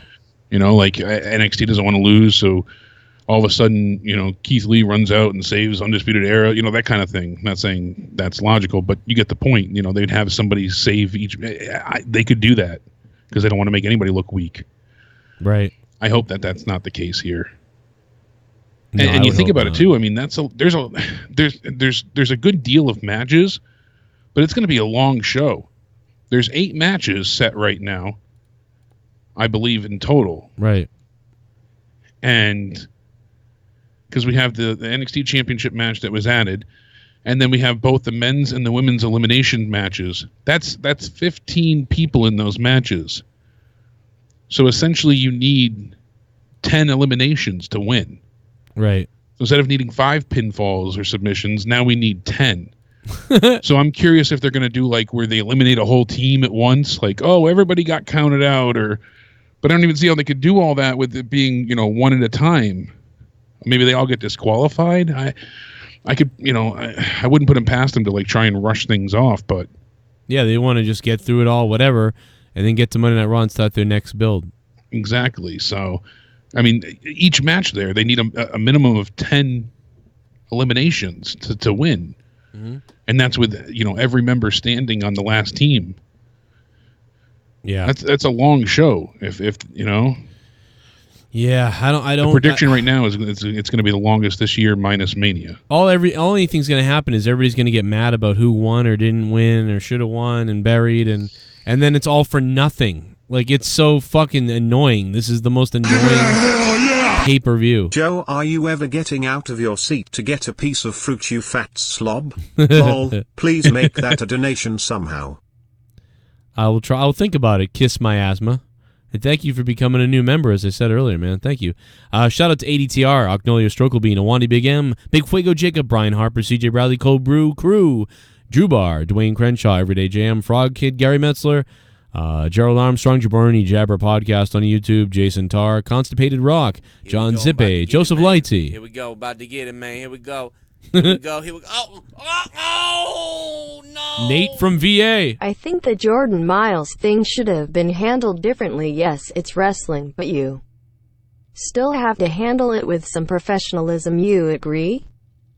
Yeah, man. I mean, I agree. If he was upset, he could be upset, but they should have figured it out, or he should have gone to Triple H and been like, dude, all the shit you guys have done, and like, this is what you're doing. You know, he's not exactly CM Punk. You know, he's down. Yeah.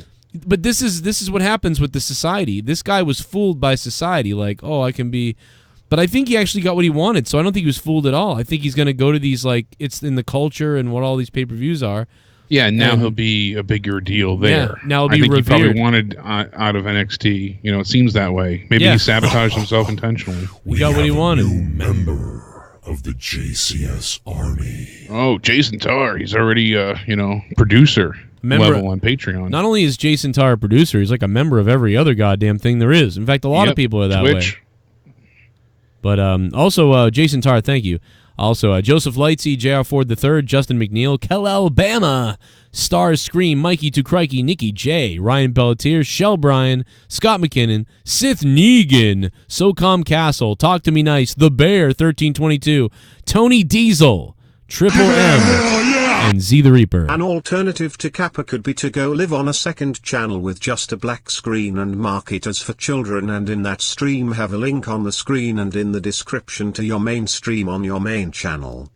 That's how you get taken down. That is that's how you get fined. That's circumventing the YouTube rules. Yeah.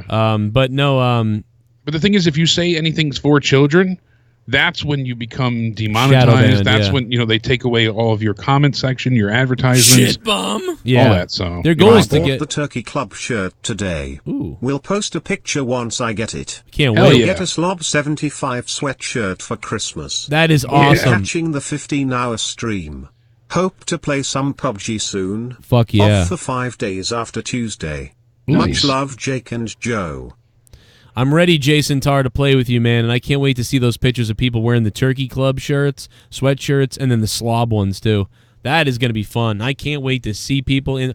And by the way, definitely send me pictures of you wearing the shirts. I'm going to make a cool collage thing and all this cool shit. If you don't mind, just let me know that, and I will do it. It's going to be a party with those fucking shirts. hell yeah, I can't wait. Yeah, we'll figure them out. We'll figure them out. By the way, shout out to Jan Tran7, who became a wonderful supporter and sent me a gift in the mail. Not in the mail, but an email.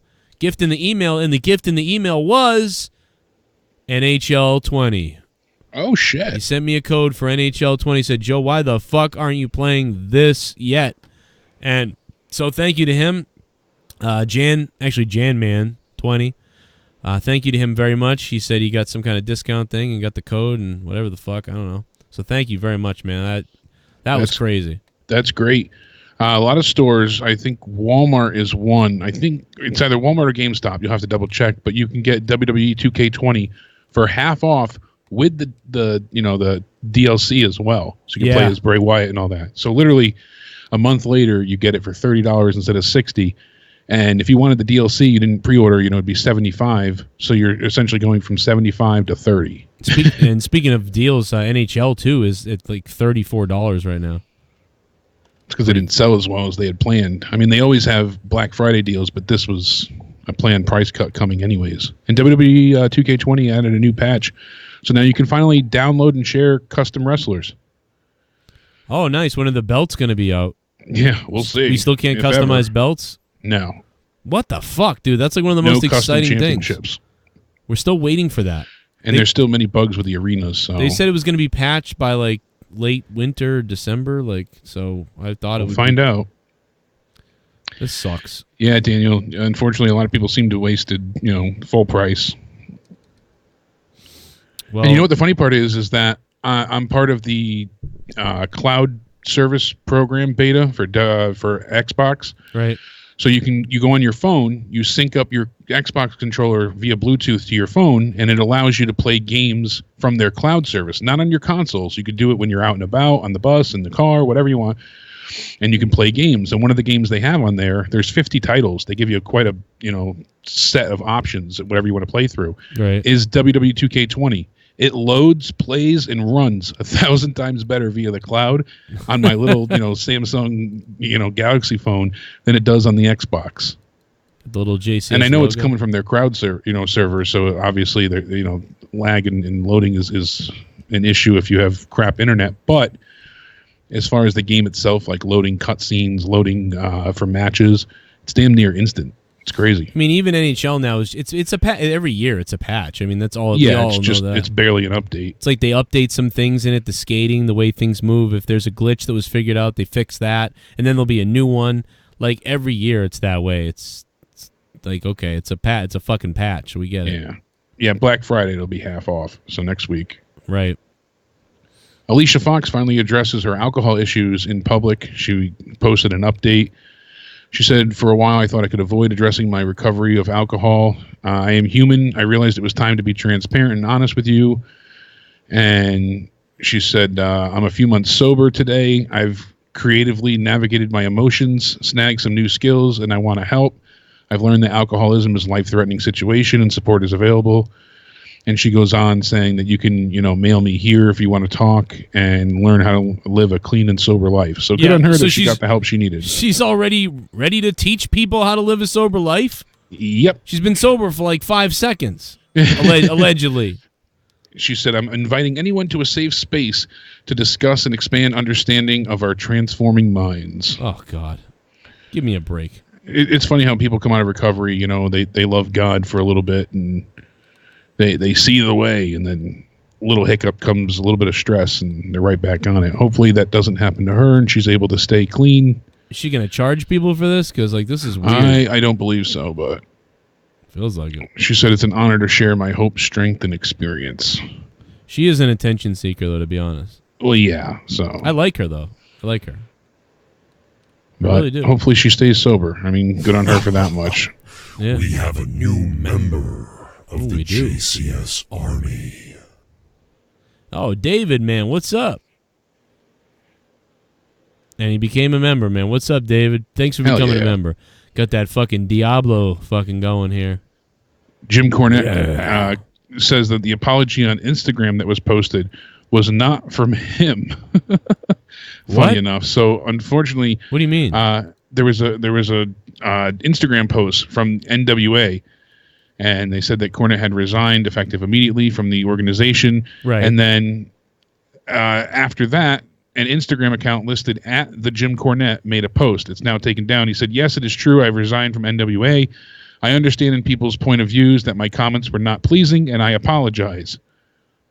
So then Cornette said, "I would have no idea how to find Instagram either, so whoever is pretending to be me can fuck off." Wow. That's crazy. What's crazy is I'm not coming up in live feed on mobile at all either. Again? This is fucking pissing me off, man. I can't get over this. Why would it off and on, too? That's so weird. And he's obviously milking this for all it's worth, as he posted just today. Tune in Fridays, Jim Experience for complete details on all the controversies. Yeah, I can't wait. This will be fun. I mean, it really will be. It's going to be his wild podcast ride so far. His podcast is going to be insane, dude. It's going to be like everybody who ever listened to him is going to be listening, and anybody who hates him is going to be listening. It's like, I mean, like, he might make more money from this. Oh, absolutely. This is going to be a big deal for him, no doubt about it. I mean, he better be on the phone with sponsors and shit. Like, this is going to be Dollar Shave Club. Yeah, anybody like racist, hey, you want to sponsor my show? Because I'll tell you what, it's going to be like, do you remember a couple of years ago when I talked about cream fucking this cornhole fucker? Like, and I got 1 million views, and your fucking product sold the most it ever did in April, you fuck? Well, guess what? Like, I just got fired from NWA. You know what's going to happen? There's going to be people coming to gobble my balls is what's going to happen. So same idea with Mug Club. When you get the supporters and they think they need to support you in some way, shape, or form, when that happens, when you get taken away from your job or whatnot. You don't know, honey. And then they're going to be like, well, Jim, how do you know you're going to get this? Why did you get fired? And then he's like, well, I don't know. for reasons. For being racist, maybe. And then they're like, fucking. I was going to say for being edgy. Maybe I don't want to. Being a comedian. Maybe we don't want to. Maybe showercaps.com doesn't want to sponsor you. It was interesting to hear what Dave Meltzer had to say because he was, pretty spot on about how Cornette just doesn't realize at times. Meltzer says that Cornette was one of the most entertaining things about NWA. Yeah, I like it. I'm not going to watch. Unfortunately, it's just that Cornette doesn't realize that this day and age, what you say hurts you. Is basically the big and long of it all. Unbelievable. He's right though, because Cornette's said this line before. He said these type of things. The N-word clip is from a long time ago, and unfortunately, it's a different climate nowadays. So Cornette not caring, that's on him. Well, what is Cornette supposed to do about a clip from forever ago or whenever ago that was? Yeah, But as far as the NWA comments, it's the on-air comment that really, yeah, that was the problem. I just don't know why that was let online or allowed to air. They didn't notice it, dude. Nobody know. I mean, they didn't notice it. They probably just skimmed by. He talks so damn much, you just don't even consider it. Yeah, that's what it is. And if it doesn't offend you, you're not going to make a big deal out of it. And they're just, another analogy from Cornette. Well, wait a second. What I said was,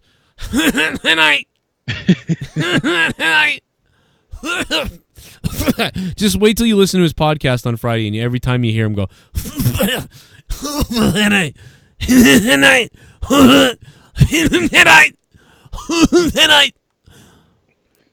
please, I'll blow you already.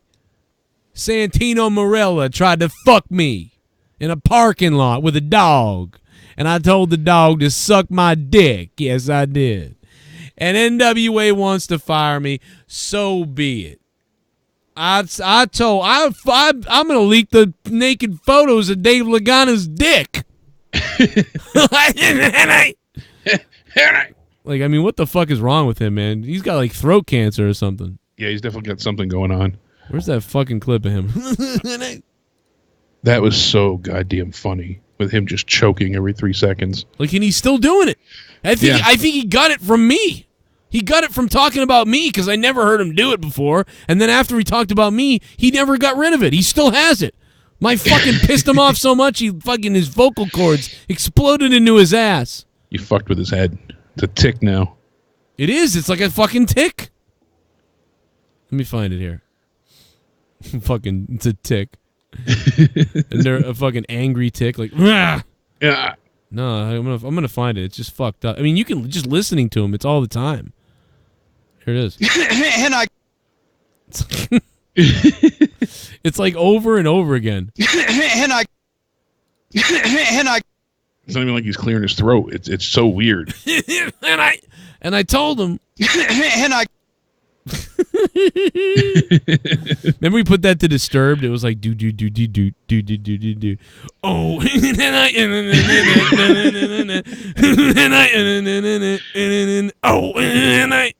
oh god, it was wicked funny. Fucking Cornette. Oh my god, this. Going along with the title for the show, with Undisputed Era, Bobby Fish, he got pretty beat up. Yeah. On Wednesday's NXT. He suffered a nose and facial laceration. He's not going to miss any time, though, Suffered thankfully. A dick bleed is what he did. Yeah, and Wesley Blake of the Forgotten Sons also suffered facial lacerations as well when they were facing the Viking Raiders in that brutal match. He as well is not set to miss any time. Really? Yeah, so thankfully neither one of them will be out. Well, that's good. I mean, he gets some lacerations. Came at a perfect time for get it, man. Here we go. Undisputed Era. Here we go. Oh no! Joe, a person in the chat wants to know if the Turkey Club shirt come in sizes for his baby.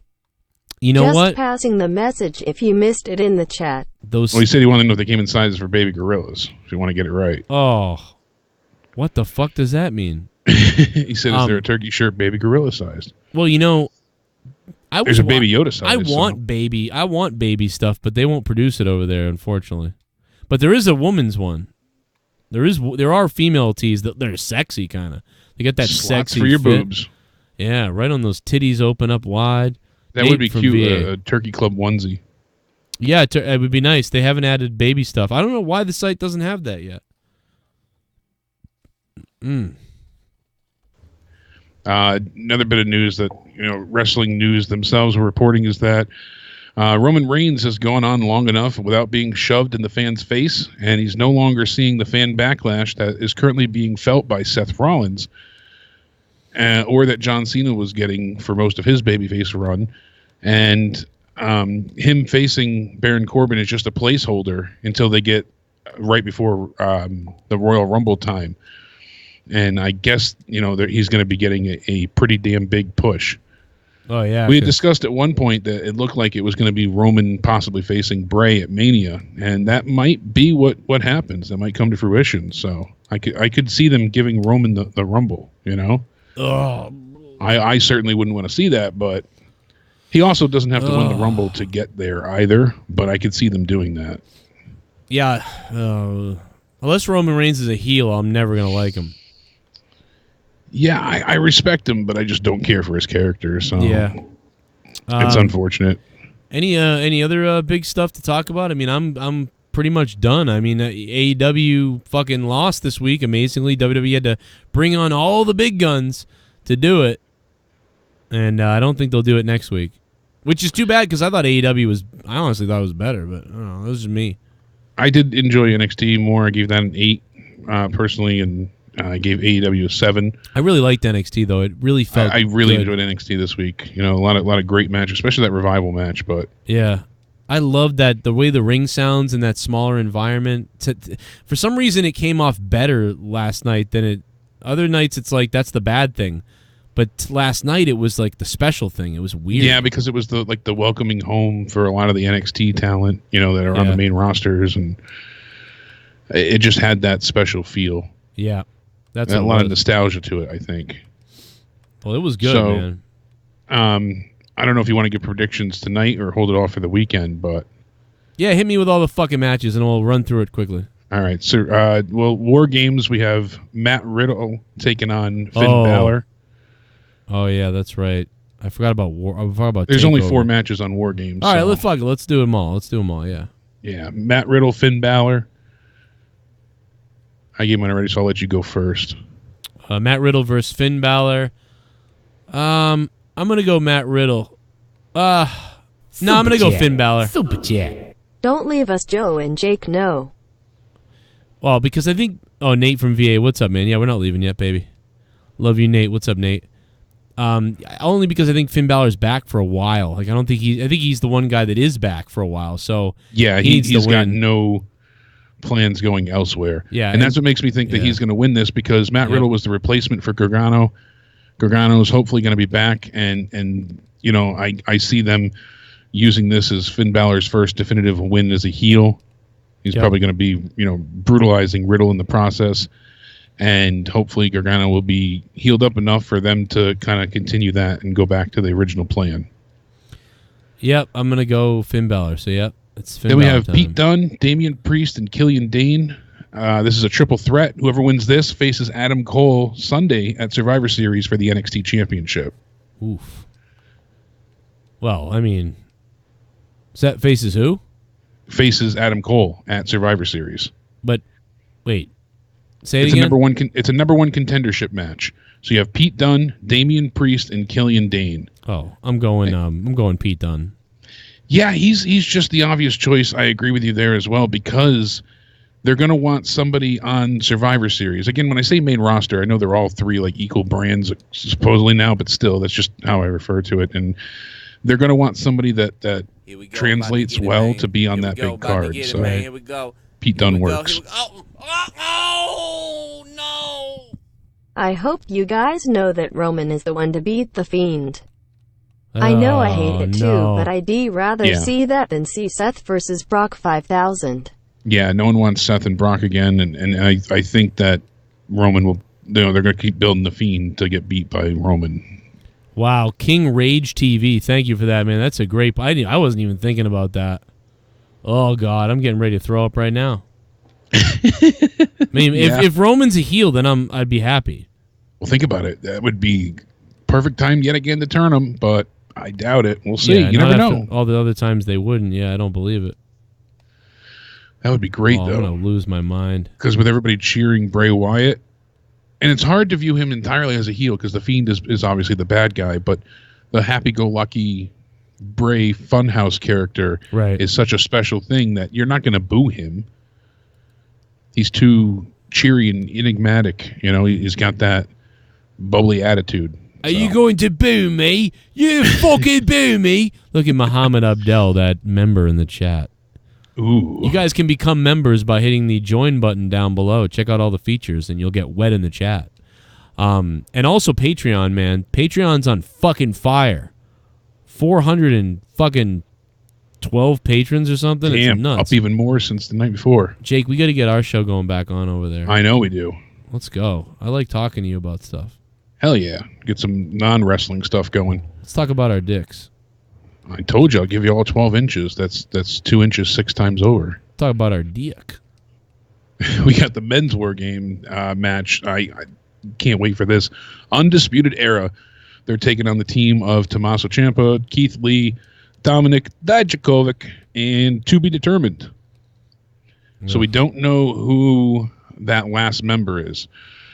It seems like it's going to be Velveteen Dream. A lot of people think that, it might be, Johnny Mundo. But oh, wow. Imagine that.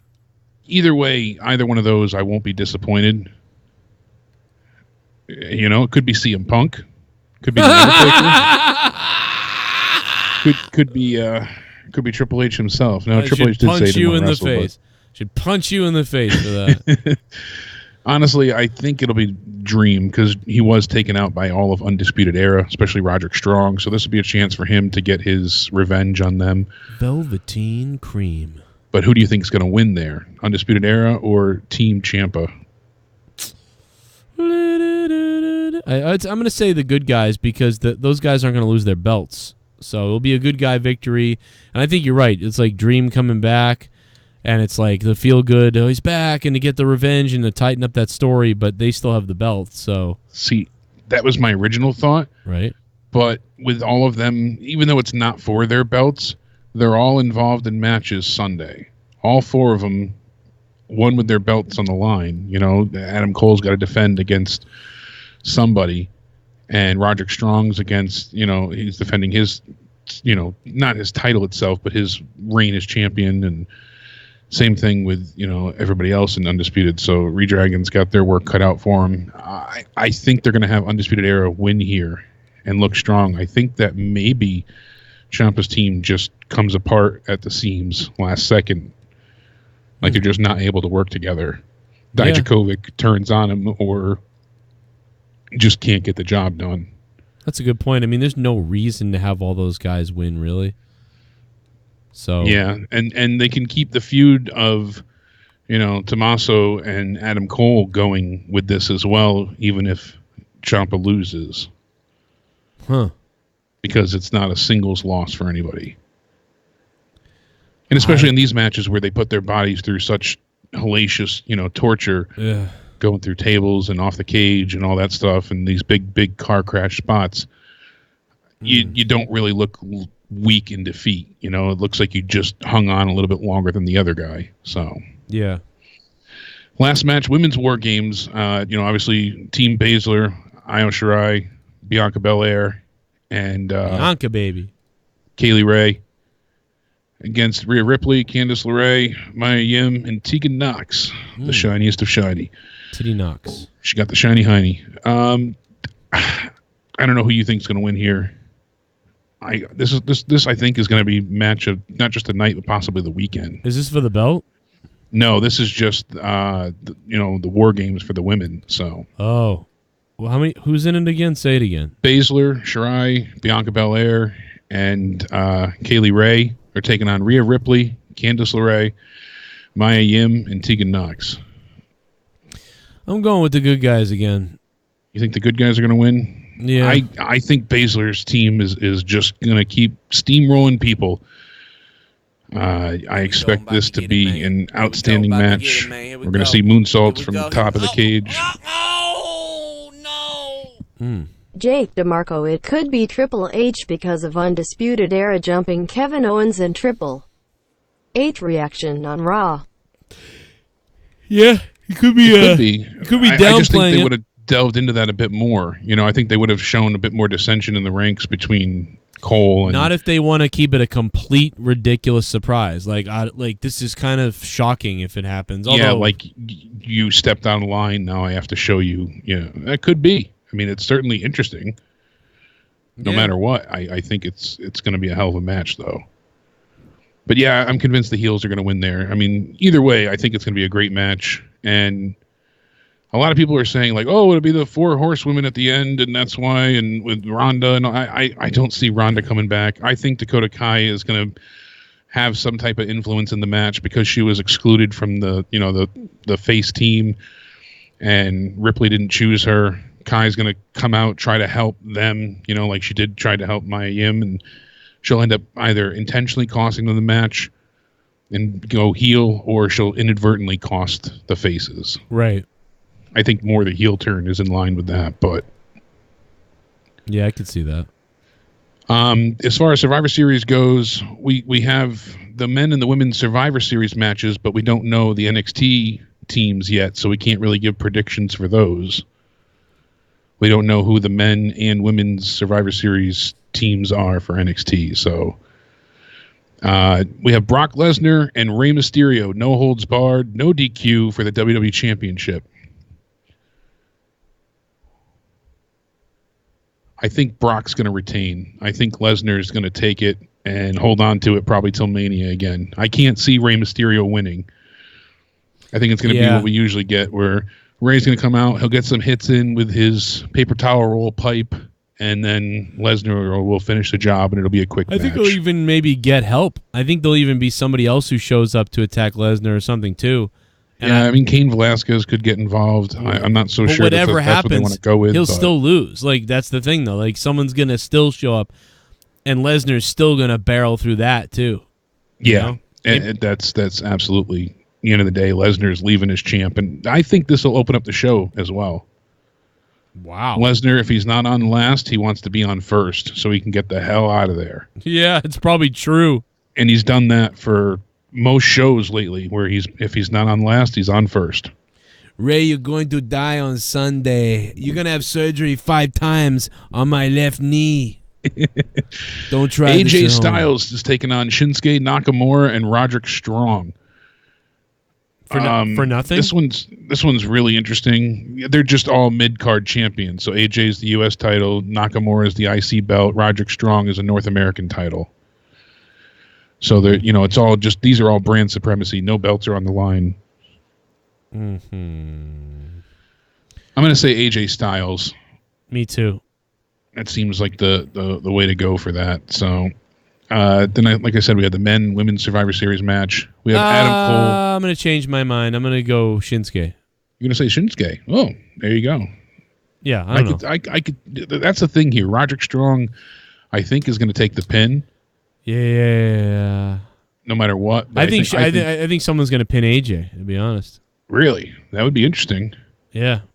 It'd be a different set of events entirely. Oh yeah, I mean this is all retarded anyway. So that's the thing. It doesn't really matter as much as they're fighting for brand supremacy. It doesn't mean shit at the end of the day. So yeah, Adam Cole versus whoever wins the triple threat match. We both said Pete Dunne, but Adam Cole's going to retain. They have too much story going on with him and Balor, him and Ciampa. There's no way around that. He's not going to lose the title. Yeah, I agree. No way in hell. Then we have Undisputed Era versus New Day versus the Viking Raiders. I think the Undisputed Era is going to win here. Yeah, I'm going Undisputed Era as well. Then we have Becky Lynch, Bayley, and Shayna Baszler in the women's triple threat. Shayna Baszler. That's my pick as well. Now, Goodbye, a lot of people Bayley. are convinced, like I said, with Ronda. She could show up. I could be way off, but I originally had heard and thought that it was going to be delayed till the Rumble. plans could change. You never know. But I think that some people are convinced Bayley might win this, and she needs it the most, I think, out of everybody, because Baszler's been just such a powerhouse, and Becky Lynch is viewed as the top female anyways. So Bayley needs this win. Oh, you know what? I take it back. I'm going Becky. You are going? Yeah, I'm going Becky. Going with Becky? Yeah, fuck this. I'm going Becky. Now, the thing is, they want to keep Becky strong to build to that match with Ronda. I mean, that is going to happen. Becky even talked about it on social media that she needs to face Ronda. Yeah, Becky's going to pin fucking Bayley. You think? Yeah. Yep. I think Baszler is going to pin Bayley. That's my guess. Unfortunately, as much as Bayley needs the win, those are the two most obvious things to me as well. But I mean, I'm still going to go weirdly Becky. I can't argue against it because she's been not handed, but given so many, major victories. But it's for nothing. It is. And then we have The Fiend, Bray Wyatt, with his red light, taking on Daniel Bryan for the Universal Championship. Give me the red light. I'm ready to go. They're trying to tell the story of Daniel Bryan and the Yes Movement, him resisting Bray, trying to push him back into the face role. And this will be a combination of Seth Rollins' 2 matches with Bray Wyatt, and in the end, Daniel Bryan, of course, will lose. Yeah, I agree. I wish we should have started that campaign to get rid of the red light, saying that we're all colorblind and can't see what's going on. Right. They're excluding us. I fucking hate this red light. Yeah, people say maybe it's a blue light now because Steven really. That'd now that weird. he's got the blue belt. How did you feel about them making the Universal title blue? Did you give a damn? Or I don't know. Any opinion? I hate that belt. I hope it fucking gets lost. I can't stand that belt. I hate the Universal title. It's not even the belt. I hate the whole thing. Yeah. The belt's I don't mind worthless. the look of it, but the idea of the title is what bothers me as well. So that's what I'm saying. Fuck it. I'm done, man. You got anything else? No, that's it. That's both pay-per-views. I think War Games is going to be fucking fantastic. I can't wait. Oh yeah, we have a lot of stuff going on. We got tomorrow's going to be monetize this, the SmackDown review first, then monetize this on my make sure you subscribe to my other channel, Corrupted Nation, so you guys can hear monetize this tomorrow night. So yeah, monetize this, and then Saturday is going to be NXT Takeover. I'm going to be doing the 15-hour stream that I believe Saturday, so we're going to start in the middle of the day sometime or whatever. It's going to take us throughout the night into NXT, into the Corrupted Podcast live on Patreon. It is just going to be a whirlwind on Saturday. And then Sunday is Survivor Series. I'm going to be live like a motherfucker this week and weekend and everything. It's going to be nuts. Saturday is going to be a party. It's going to be nuts. So, yeah, hope you guys enjoy that. And a lot of patron content coming again. Morning Madness is up. Put them all up. They're all there. Check them out. And more shit coming to Patreon as well. So, and me and Leah are going to record ours. So we got all the questions. We got so many questions for me and my wife's podcast, Till Death Do Us podcast, episode 15. Should be a good time. Thanks to all the $25. The $25 patrons up there. Just want to get them up there. And you ready, Jake? You ready to get wet on me? I am. This weekend's going to be nuts. Make me good. So much content. So much coming. So much content. Hey, content. Tommy, you want to go out? And they're going out for some hang-ins. Oh, you sick bastard. Damn it, Tommy. Now, everybody, I'm going to hang up on Jake, but everybody, I'm going to give you a little bit of a clip from Corrupted Podcast. If you guys are not patrons, it's 3.5 hours long. It's a good time. Come check out Patreon and download all the Corrupted episodes you want. There's fucking, what are we on, 100-something? It's unbelievable. Yeah, up there now. So we'll see you for the reviews this weekend. Everybody stay sexy. Make sure you tune into the rest of the shows. Have a good night. Enjoy your weekend. We'll see you then. Hit up Jake, Countdown Ended on YouTube and on Twitter at Countdown Ended. Kisses, baby. Kisses. Jake DeMarco, good night, my friend. And for all you motherfuckers on Patreon, you've already heard Corrupted Podcast, but for the people that aren't patrons, you should become a patron, because even for $2 a month, you can get the live streams for Corrupted and the downloads as well. But you also get a whole lot more when you jump on my Patreon at higher levels. So there's a whole bunch of shit. 30 hours of bonus content you can't hear anywhere else. Here's a little clip from the Corrupted podcast that you probably missed if you're not a patron. So check out patreon.com/Joe Cronin Show. And here's a little bit of what we talked about on Patreon this past week. It all been even to me, like almost. Like, because what are you talking about? And they've had that for It's more like like establishment if they weren't saluting the flag. Enjoy. I say, what is your reason for not saluting the flag? Well, what if my reason is because it's shout my out to right the villain, the top protest donator, because I live in America. What would you say to that? Well, I say you can protest outside of my building if you want to. So now you own the building too. Well, what if you don't own the building? What if I'm just doing it and you're also a person in there eating? That's more like. Well, I think that I think it's ridiculous to protest. Why? It's interesting the fact that they want to protest against this country when they're making millions of dollars. Well, let's pretend that me and you because this country has given them a career where they make millions of dollars and they've had the freedom. I just want to bring up the fact that Tommy's talking about black people here, which is fucking yikes. Of running a ball down a field, and they've had that freedom of not being tortured or shot at, and they live in $1 million mansions. Well, hold on a second. Wait a minute. Wait a minute. A second, are you Tommy. Are you just talking about black people right now or something? What are you saying? Yes, he is. Tommy, it's 2016. I'm talking about. Hold on, Tommy. Hold on. What about the white people that kneeled? This started in 2016, Tommy, and you're so uninformed on this. And I'll be fair. I don't agree with people kneeling during the national anthem, too. But it is their right, and it's for protesting police brutality in this country. That's when it started. It's not like they're just doing it for the fuck of it. The national anthem has nothing. Here's what I'm saying. The national anthem has nothing to do with the police. That's the thing. It has to do with this country and our freedoms. Yeah, but people protest is because of police brutality that takes place in this country. But they're saying, like, but I'm not really free because I'm afraid I'm going to get shot outside. So, like, they're protesting it. That's the point. You know what I mean? That's ridiculous, though. I'm just saying. I know that. I know what you're saying. I'm just commenting that I think that's ridiculous. Well, Tommy, nobody in this country doesn't feel like they're fucking free. Why did you bring up being shot and like all this other stuff? What are you talking about? Yikes. Well, anyway, Tommy, what if I was in a bar? Was that fucking Bailey? Tommy, what if I'm in a bar? I'm me. I'm you don't know who I am. I'm just a white guy next to you, and they're playing the thing over the TV, and they ask everybody to stand up or whatever. So everybody puts their hand over their heart, takes the hat off, and but I stay sitting in my table. As an American, what do you do in that situation in a restaurant, somebody's restaurant? Like, you see that. Like, it's right in front of your face. Do you just wonder what they're doing and then whatever? Or do you, like, are you someone that would, like, are you like a patriot that would be like, hey, what's up with that? It's really hard to say what I would do. But you'd be upset about it, right?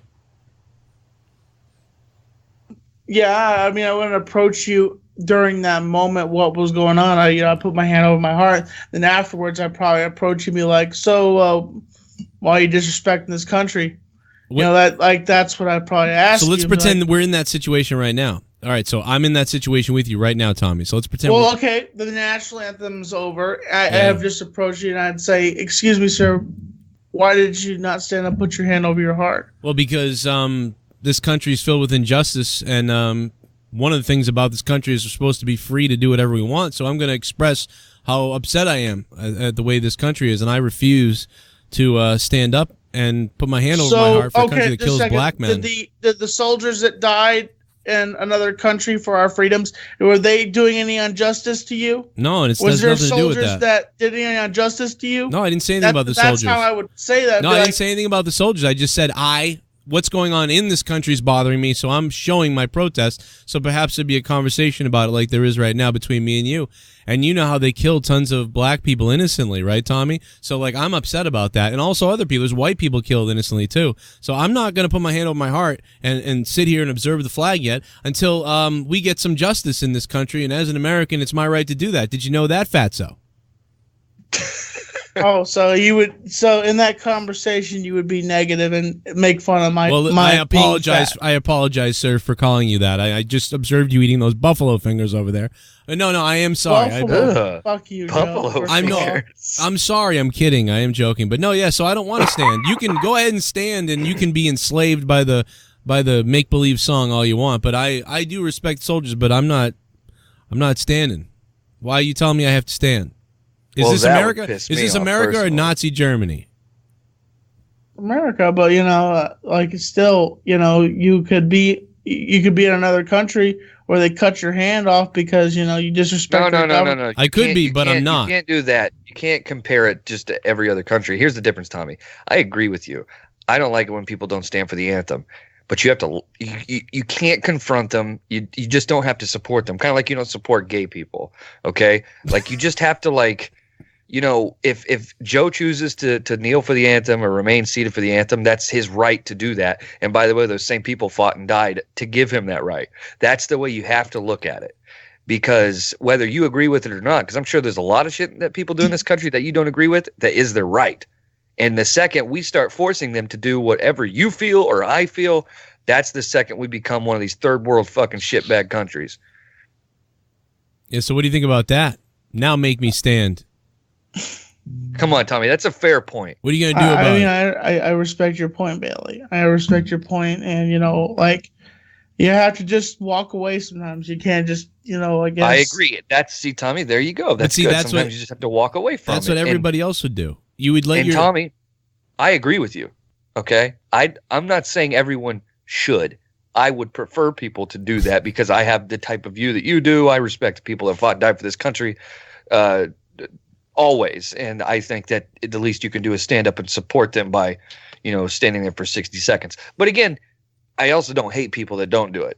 Over time, I've kind of like chilled out about this subject. When I first seen it, I think I was just more mad at Colin Kaepernick's afro. Now, I think it's one thing if the guy in the fourth row eating nachos won't stand up, but when you're the fucking quarterback for a football team, you should be showing that respect. And if you want to protest the police brutality or whatever, then go grab a fucking sign and stand in front of your local police station or whatever police station is pissing you off and do it there. And masturbate in front of the police station. And I will also say that, like, Sunday football or, Tuesday or Thursday hockey, Sunday night baseball, whatever it is, that's usually people's escape from the type of shit that is. Right. They don't want to associate their pastime, whether it's sports or whatever. And again, I understand why they're doing it. Don't get me wrong, but that's an escape. Exactly, it's the wrong platform. In my view, they see it as the right platform. I don't believe so. If they really care that much about the subject, they'll organize a protest and do that on a different day or during the off season when they're not, 2 and 5 at the time while that's going on. I'm just concerned that at a random restaurant, Tommy would go up to somebody and be like, "Yo, what's up? You not standing?" Yeah, that's wild. That's crazy. Yeah, that's pretty crazy. Because it's America. So it's like, what do you mean? Like, but you'd really go up to someone, Tommy, you think, you'd be like, "Why aren't you standing up?" Depends on if I know the person. I don't know if I would start an argument like that. I don't know. I hope you would start an argument with a random person. Tommy, I was out at a restaurant tonight with my wife, and I saw Fruit wearing one of the worst T-shirts I've ever seen in my life, and I could have confronted him about that, but I chose not to. What was it? Dude, it was just like, I'm trying to remember the name of it. It was like the arms were like super tight. Yeah. And then the shirt was like one of those weird, like, what's the word where like just you see pretty much all the way down to like the middle of his chest. I'm trying to remember. It's like one of those V T-shirts or A-cut T-shirts or whatever. V-neck things. Like Leah would love that. It was horrendous. He also had the chest of like a 5-year-old boy. Ugh. Yeah, it was in November. You prevented yourself from having one of those videos that basically provokes somebody being, like nagging somebody, like they would tell the video old man attacks young man or something like that over a shirt. Go to the question. What the fuck? Question 1. All right. Ryan Karp says, "Is your house haunted, Joe?" Squidman below says, "JB's sure is." Fuck off. I don't know. I've noticed no haunting around here. It looked kind of creepy when we moved in with the trees bare and taking the photos, but it looks really nice to me now. I don't see anything about haunted anything. It's built in 69 or 68. Leah, our house is not haunted, right? You haven't seen anything. I haven't seen anything. Yeah. I've seen some little driblet stains on the fucking walls after I get done with it, but that's from me. Mine should be haunted. Yeah, it should be. There's Imagine been several that. people that have died here over the years. Oh, God, that's what it is. Right now, there's a ghost tickling Tara's pussy, like up in the bedroom. She's like, oh, it's a ghost. Well, I should say they didn't physically die in the house, but the previous homeowners, the wife actually committed suicide at the fucking library that the husband was teaching at. What the fucking ate a shotgun, yeah. Wait, what? Yeah. Where? They were having issues down the street at the fucking library, but they lived here at the time. He had gotten ALS, so he was really yeah, I mean, he was starting to kind of fade away, but he was still doing like teaching at the library or something. And they had been arguing. She was pissed off and mental, and she pulled into the library, and while he was teaching, ate the fucking barrel of a shotgun in her car. Wow. Wait, so she pulled into the library there and killed herself in the parking lot? Yeah. I guess she was making her own protest. Wait, but she killed him first? No. He died years later of the ALS. Oh my God. Why would she pull into the library and do that? That's so... I mean, I don't know the whole story and everything. I've heard that from the neighbors, and Probably I was found the one- news article. I could probably say this. The reason why she probably did that was when God. she pulled in the parking lot, she knew that he'd be coming out of class, and she would see the car, so he would find her body. That's probably why she did that. But you do that at home then. You kill yourself in the middle of the living room, so when he walks in, you're bloody on the floor. Let's just let all the kids walking by see that. Yeah, instead, someone else might find her, and they might get the corner, and then everything get them out. You might come out of the library, and they're gone, Although I guess with the ambulance and the fire trucks, you're going to go out and be like, what's going on out here? Oh, some lady shot herself in the face, the dumb bitch. That's my wife. Oh. Yikes. Whoops. And from what I understand, she was just fucking mental. So she was. Well, I did take her eggs and chuck it at the wall because I didn't think they were over easy. What did Tommy just say? What the fuck? I just made a poor, horrible joke. What the fuck are you talking about? Nothing. Sorry. Why are you talking about eggs over easy? Yeah, why are you talking about eggs? Oh, I was just referencing anger management. Holy Christ. He got mad because he wouldn't make right. the eggs. We All know. Right. Irish Dave says, "Hey, not a question. Just wanted to say I love you guys and keep me in good spirits." Oh, thanks, Irish Dave. I love you. I'll molest you. Big Mike's Wrestling Recap Show, a good patron of ours. What's the best trip you've ever been on? It doesn't matter if it was a school trip, a childhood trip, or as an adult. What about an acid trip? I thought I was like waiting for that. Fucking cocaine. Mine was to Bermuda, man. I loved it. Let it blast. I don't think I've ever taken a trip since then, really. I mean, WrestleMania was fun. I'm still waiting for me and Leah to go on a trip together. That'd be fun. We're never going on a trip. What? We're never going on a trip. Your mic is wicked low. We're never going on a trip. Why? Why? I don't know, because we don't have money for it. Oh, yeah, that's true. Yeah, well. I can say the only time, Joe, you're probably ever going to go on a trip is when your kids get out of college or go to college. Yeah, that's probably it. Well, if they go to college, I won't be going anywhere then. But it's true. Yeah, I don't know, man. I haven't, like I said, I haven't been on a vacation since the biggest vacation me and Leah had was our wedding night when we stayed at a hotel and then came home the next day. I mean, we've never been on a trip together anywhere. Like, there's been no way to take a vacation. Like, I don't know how to explain it. But so sadly, my funnest time was WrestleMania or Bermuda 2004, and that was I went there with a whore. So it's yeah. I've never actually been on like. I mean, I've gone places, but not like a vacation. Like my family never did vacations. Like I've never been to Disney World or whatever. Yeah, I went on all sorts of vacations when I was a kid. Las Vegas and out in the West. Your rich all that parents. Spoiled stuff. little white boy. Yep. How much does your dad make a year, Tommy? What does he make? Like 200,000, 300,000, 500,000? I really don't know. Well, I don't know how much a real estate agent makes, honestly. Oh don't- my No, God. my God. No. No wonder you are the size you are. Nothing on that one? Oh, All right. no, my God. You got the look on That's his fair. face. Is what I you deserve got. that one. Oh, my God. I will say the best trip I ever went on was one of the last vacations I took with my grandfather and and our entire family was Navarre Beach, Florida. And So you drove We- there? yeah, we did. See? We don't drive with jihads and planes. But we stayed there for 7 days. And by day 3 we finally realized, and I think me and Joe have talked about this before, but Yeah. by day 3 we realized there because it was like we were in a condo, so we were like on like a gated in community, I guess you would call it. And there was this group of fishermen. There was 2 guys, and they had like a little stand by the side of the road, like a little fucking lemonade stand type of deal. And what we realized was they were actually fishing up seafood and then selling it fresh out of the buckets. Wow. Yeah. And so by day 3, our entire family, we had like 16 or 17 people on our trip.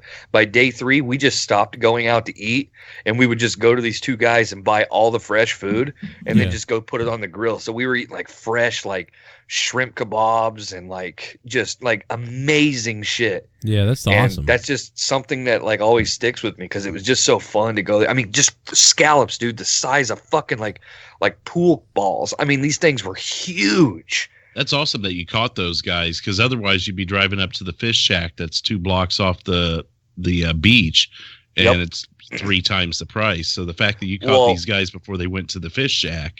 I think it's interesting you say the fish shack because it's literally right on the other side of like the gate that you check in at to go to your condo. Yeah. There was a place called it's called the Shrimp Basket, and it was a little restaurant, and it was like, you're talking like $80 tabs for 4 people, a family of 4. And then we were going and spending like $50 and feeding 17 people with it. Evolved over time. It eventually meant just like a man, and then it became like, like a bro. Oh, my God. That's my Yeah. favorite celebrity tape. Yeah, it's got to be one That of the was- best one. That's got to be one of the first episodes of Corrupted. You guys did that one, wasn't it? I Right think- around the Shatner pool. That's not on me. And that was signed. I was signed to. That was signed to the. I always said thank you. Dude, listen to that. He's going insane right there. Yes. I said thank you. I don't even know what he says there. Rah! I know you dug me. I don't care anymore. I don't care anymore. Okay? I don't want you either. That's it. That makes it real clear. That was so easy. As soon as I pull the plug, you're out of here. You can't have Mel, I'm saving. I'm saving. I cannot be with somebody like this. You don't love me. take care of the child. You don't love me. This is not some. She just said she was done. Like, I don't know. That is fucking. Dude, one of the funniest lines is when he's talking to her about how like the night they were supposed to hang out in the jacuzzi or whatever. Yeah, yeah. Oh yeah. Oh yeah, yeah. The fucking. She's all like, I was waiting for.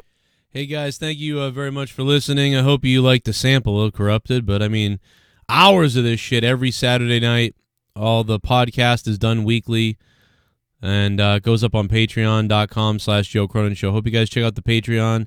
You can listen to all 126 episodes of Corrupted, plus episode 127 coming up live this Saturday on Patreon. Think about signing up, support the show, but you also get a whole bunch of extra content that you can't hear fully on YouTube on patreon.com/Joe Cronin Show. Good night, guys. Thanks so much, and I'll see you later. Here we go. I'm about to get it, man. Here we go. About to get it, man. Here we go. Here we go. Here we go. Oh, no. You and Jake should do a show on Patreon and call it Moments in Wrestling, and y'all go over some of your favorite moments in wrestling. What you think? We've done a couple things like that before in the past, so I'd like to bring that back. And then also me and Jake like to talk about daily news and shit. So we're going to try to get that going again, too. Nate from VA, thanks, man, and good night. Thanks, brother. Buddy? I tried to say buddy, and I mixed brother with buddy, and we got bruddy. Good night, guys. I'm a fucking idiot. See you tomorrow.